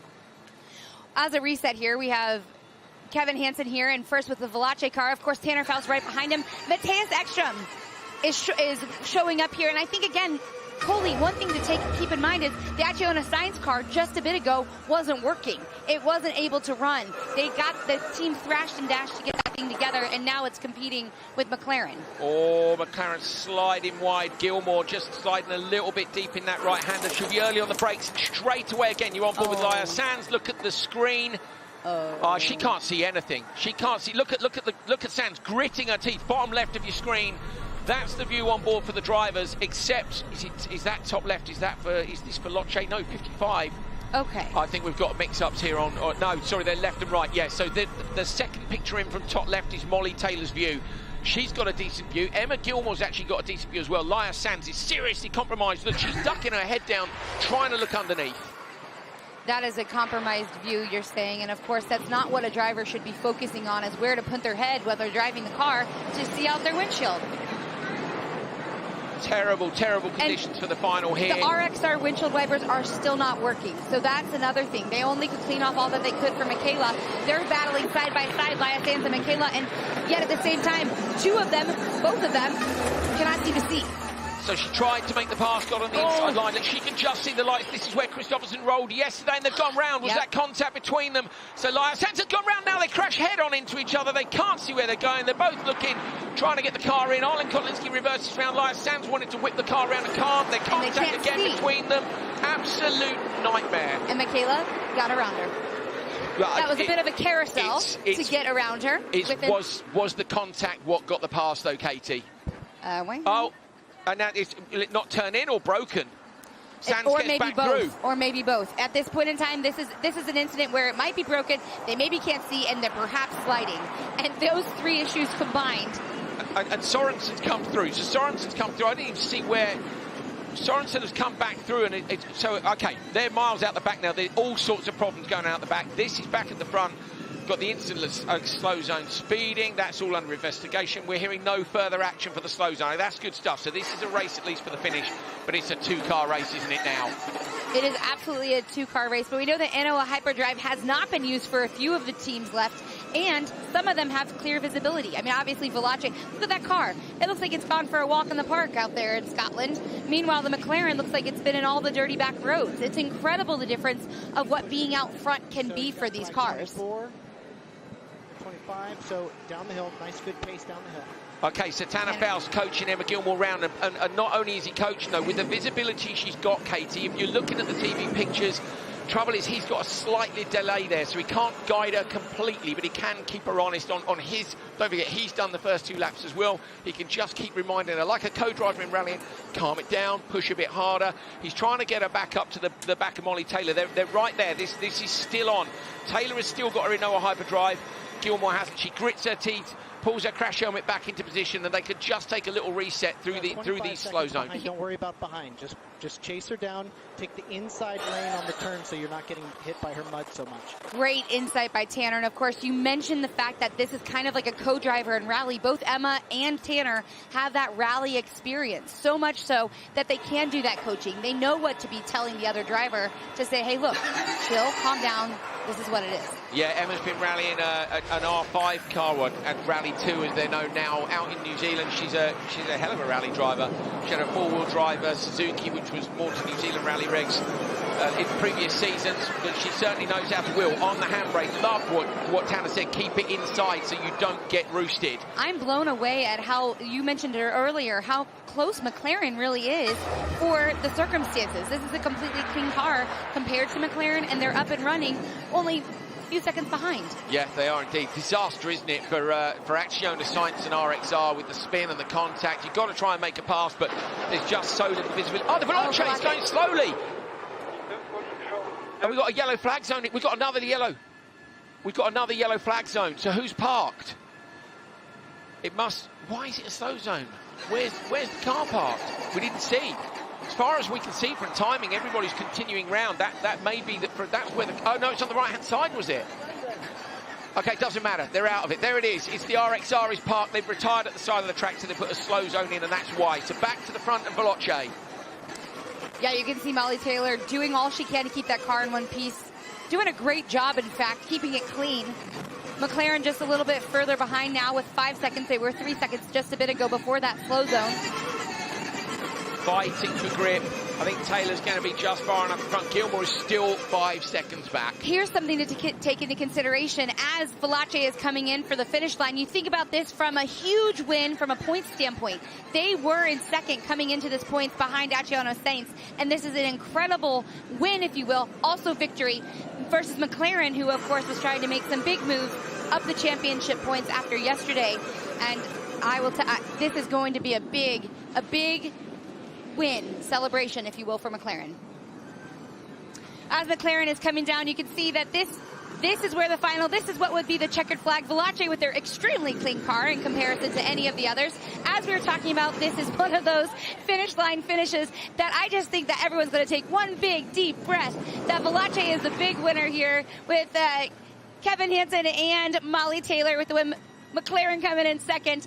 They have to be happy with that. That is the best finish that they have had, matching some of the ones from their past, but man, it's a podium for McLaren. Sorensen comes across the line to pick up P3. Look at the relief on their faces. They got to turn one first. They kept the screen clear.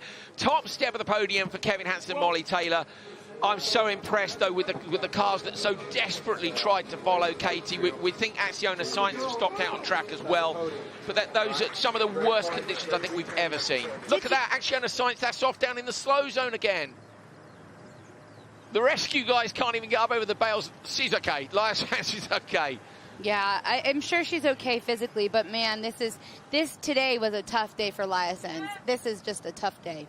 He's shouting, "Are you okay?" And she's shouting back, "Yeah, I'm fine." You know, just I can't get out. She probably can't open the door. I imagine it's up against the hay bale, so it might be tricky for her to get out. But Molly Taylor coming back, job done. Female champion, of course, in the first season of Extreme E 2021 alongside Johan Kristoffersson, as you said, Katie, right up there in the championship standings. And this is a brilliant result for them in the toughest of conditions. Well, and also for the GMC Hummer EV Chip Ganassi racing team, they've had a fifth, and a fourth. So this is a big sigh of relief for them to finally get on the podium here in round 4 of season 3. And that's in the final every time, isn't it? 4 finals from 4 attempts. Four finals. Yeah, four check finals, the stats. I don't imagine many of the teams have been in. Look at this pass. This was Tanner Faust on Ekstrom. And he just pinches the car around the outside. I don't know where he found the extra grip from or if Ekstrom was struggling, whatever. It was a great... Look at this. On the inside, Ekstrom's on the handbrake trying to rotate it. To his right, there's Tanner. Have some of that. I'll squeeze through there, thank you. I'm really impressive. Such a brilliant move. Yeah, it was. It's fantastic. Really was a great move. No one's passed. Actually, Munning's passed on the inside there on day 1. She stuck up the inside of Laya Sands, but yeah, great pass. But to be able to pass during that, in that visibility, here's where there's a little bit of a ring around. This is when the battle started happening between Laya Sands and Michaela. So then we knew they couldn't see. Do you remember, we were riding on board and we said it was where Kristoffersson had gone off yesterday. Yeah, it was like, from the outside, it looked like they were doing some bumper cars. Yeah. And then they decided to go on a carousel together. They were at some sort of state fair at that point. State fair, I love it. I love it. I don't know that they loved it, but yeah. Wow. Molly Taylor climbs from the car, hugs the team straight away. That's a hard-earned victory, that is. And it's going to put them in a very good position in the championship. We saw Kevin Hansen when she crossed the finish line. He took one big, deep breath. I think that a win coming out of the weekend like this is really important for Veloce Racing.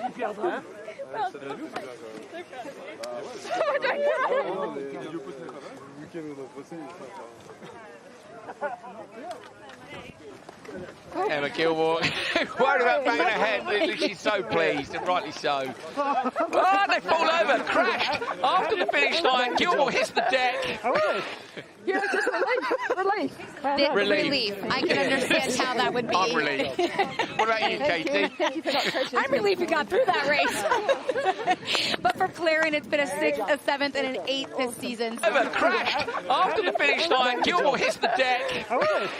Yeah, just relief. Relief. I can understand how that would be. I'm relieved. What about you, Katie? I'm relieved we got through that race. But for this celebration between Tanner and Emma is extremely warranted. I couldn't see the whole second half, even though I was just holding it. Good work. Oh, it was treacherous. Treacherous. Great word. Yeah. That is a good word. That's Agreed. a strong word.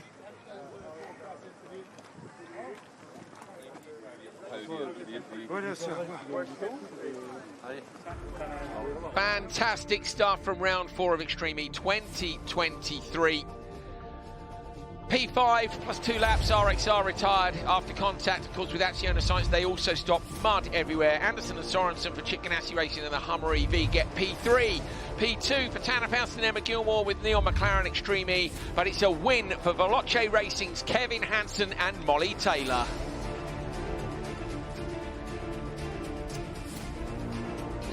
That is a bit of a redemption for Veloce Racing after a 7th in round 3 in Scotland. We're okay, yeah? They had a fast car. They were fast in practice. They knew they had it. And unfortunately, this is one of those, that was one of those moments. Until now, they could really say they are the winners.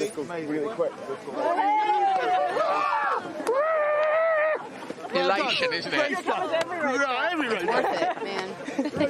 Yeah. All of that mud, all of that fear, all of the scary. I mean, there's a lot that happened. No, we gotta go. It is worth We gotta it. go. We're live, guys. We've got Laura's down there with the P3 drivers, Sorensen and Anderson. Much analysis and debrief of the race between our P3 and our P2. Coming to P3 first. RJ, I heard you say sorry for that start to Amanda. Talk us through that start. I feel like I'm a broken record. We have great heat races, won both our qualies, and then my starts in the final, I just can't get them locked down. So fired in there good. I think I just got some wheel spin on the start, and then we all barreled through the first turn, and I got so much mud on my windscreen that the wipers wouldn't move. They fully locked. So I was just holding the water button, trying to get them to spin, but overall, it's easy to be disappointed, but also super stoked for the Chip Ganassi racing team. What a day, and happy Mother's Day to my mom as well. Oh, I love that. It was a war of attrition out there, and Amanda, you made it through the carnage between R.04 and Acciona Science, didn't you? Yeah, there's definitely been a lot of carnage today, as we've seen. I worked through Emma earlier, too. I almost clipped her, but yeah, I'm super stoked. And it was definitely, I think it was just about consistency and holding it together, because once we kind of fell back a little bit, you just kind of hope and pray. Well done, congratulations. Tanner, that move at the very top of the crest, that was pretty good as well. What a race from you guys. Congratulations on a podium from McLaren. I mean, what a day. It's like a short amount of racing, but it feels like a long day. It's not even 4 o'clock. It's incredible. Emma did an amazing job. The visibility was unbelievable. When the mud would hit the windscreen, it would stick. The wipers couldn't do anything about it. So unbelievably happy for Neon McLaren, and we really needed this. We've been into the doldrums, so very happy for the team. And happy Mother's Day. Delighted for you. Emma, just sum it up, bringing that one home. Yeah, it was stressful because when it's so slippery, you can easily make a mistake or throw it away. So it was just a case of, bringing it home in one piece and not doing anything silly. And that you did. Congratulations. Enjoy the podium. P2 for Neon McLaren. Thanks, Tanner. Thanks, Emma. Mother's Day in the USA, Katie, of course, isn't it? It's you guys have a different date to us, fair enough. But lovely. I love Tanner. He's so nice. That's great.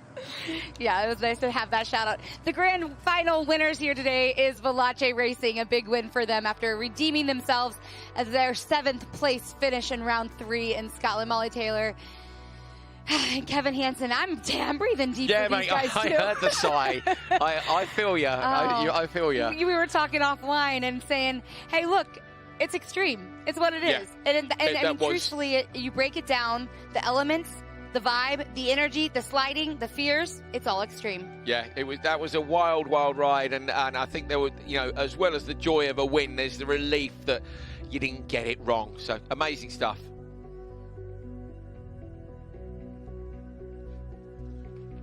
Well, as we take a look at Scotland here, the last bit of this coal mine that Extreme has taken over. And Veloce Racing in first with these championship top 10. Of course, Acciona Science, this was important for them to just finish the race for these championship points. RXR, same thing. There has been a top 3 battle all season long thus far. X44 making some moves with their finish over the course of the weekend. But this GMC, it's been so close. GMC Hummer EV, Chip Ganassi Racing, Neon McLaren, Andretti Altequila. This is one of those races that really helped them bring them up from 10th where they started the weekend. Carl Cox, Apt Cupra, and then JBXC rounding out the top 10. Our champions, Veloce. Sounds pretty good. Molly, I'm going to come to you first. You're absolutely buzzed, aren't you? So pumped after that one. Talk me through it. Yeah, I've got a lot of adrenaline going through me right now. It was super intense and everything changing all the time. And I mean, it's been a really tough weekend for us, and we had a lot of disappointment yesterday, disappointment this morning. But the whole way through, I think it's easy when everything's going really well, but it's when you have those tough times that the importance and the strength of the team really shines through. And the whole Veloce team have really done that this weekend. So massive thanks to them, and mega start in that final by Kevin. He handed me the job just to finish off nicely. But he was a weapon. Yeah, P1 and leading the championship standings by 11 points as well. Kevin, you're actually bleeding for your efforts. So I don't know what you've done, but what a start, as Molly said, just set it all up. Yeah, I mean, the start was really nice. Matthias was knocking on my door a bit, and then I don't know what happened, but all of a sudden I was first, and Luke, our team president, just went on the radio, you're good, leading, perfect. I was like, okay, nice. And then, yeah, I mean, it was really tricky out there, super slippery, and we just had to try to manage it, and I think we did that pretty well. So, super psyched for everyone in the team and for Eon as well to be joining us, especially this weekend, and powering us up to P1. Congratulations. Go and enjoy every second of that podium. Thanks, Kevin. Thanks, Molly. So another look at the start. Look, Kevin Hansen on the right-hand side, squeezed extra, was knocking on his door, to be fair. He did shut the door on him, but it's fine. Kristoffersson tries to move inside. Oh, when you're on board and you see the muck on the screen straight away. And then look at Kristoffersson here, he's just so crossed up. It's so hard to explain how a car can go that sideways at that speed, but with the camber on the road and the amount of mud on the road as well, that's what happens. Yeah, that's what happens, I guess. And I think these drivers knew it. That's why there was intensity. That's why the adrenaline was pumping through their blood, as Molly was saying. A big move for Tanner Faust. Still a congratulated move. That one, if we had a move of the day, that's the part of the weekend for me. That is the part of the weekend, definitely. Round the outside in super slippery conditions. If he lack of visibility. If he'd done a recce maybe and gone, you know what, there's deep gravel on the outside. We know that part of the track was gravel rather than mud, and that makes a big difference. Look, Here's where they were at the see. Yeah, this is where they were at the state fair, as bumper cars, as carouseling, all those things, all the fun. Getting a corn dog along the way, Oh no. I mean, just. Yeah, and both those cars retiring, but Acciano's sign's still right up there. 11-point lead for Veloce, but the top two teams have very much gapped the next three. And the next three, they're within 3 points, the next three teams in the championship standing. So it is, look, we're 4 races into a 10-race calendar. There is absolutely all to play for. Yeah.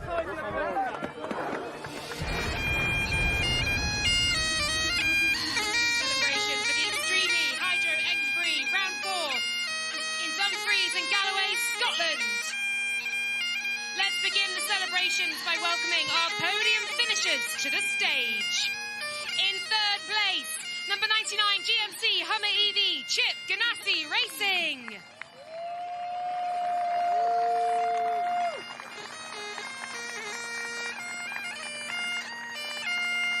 In second place, Neon McLaren Extreme E Team.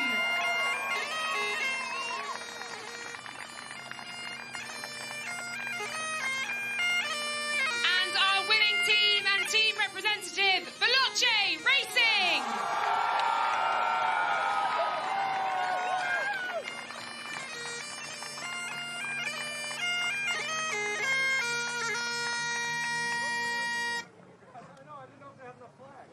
Now please be upstanding for the winning team's national anthem.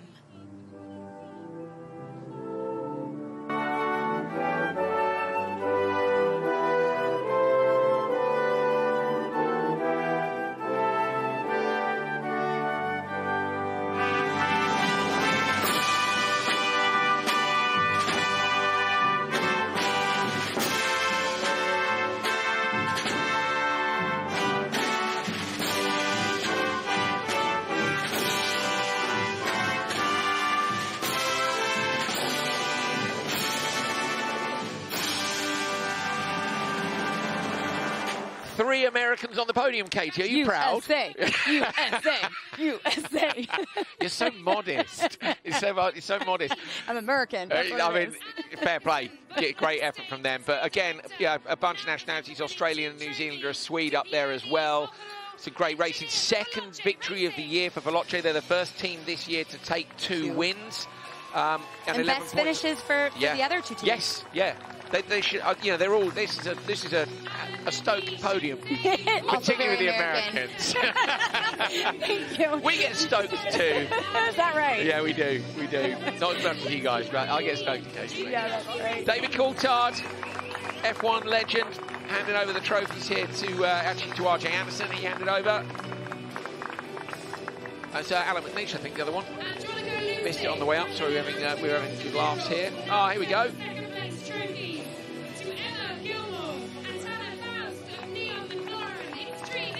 Again, this was a relief, as Emma said, for them to get on this podium. McLaren has worked extremely hard to make that car what it is and to make those drivers feel comfortable in it, for sure. Loving this, taking the kids up to do the trophies as well. I think it was a nice touch. Absolutely. Yeah.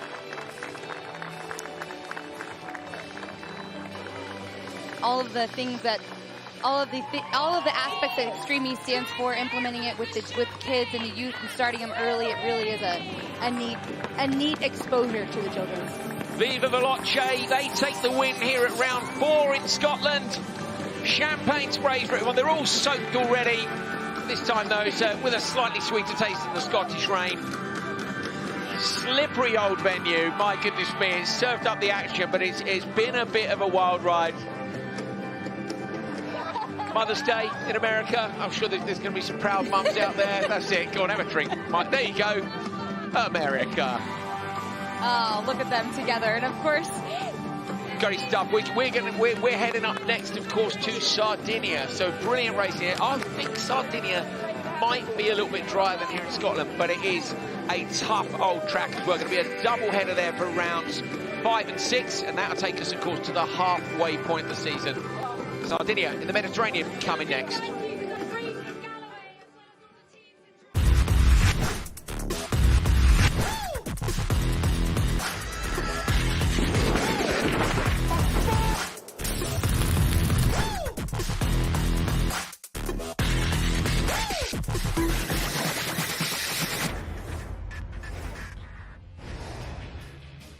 Katie Osborne, thank you so much for joining us. It's been an absolute pleasure. Mr. Andrew Coley, thank you for having me. To Extreme E, thanks for everything you're doing for those on the grounds who are keeping it together out there. Well done. Laura Winter, who is getting the stories for all the crew who are behind the scenes, making this thing alive. I'm Katie Osborne. Glad to be here. We'll see you in Sardinia.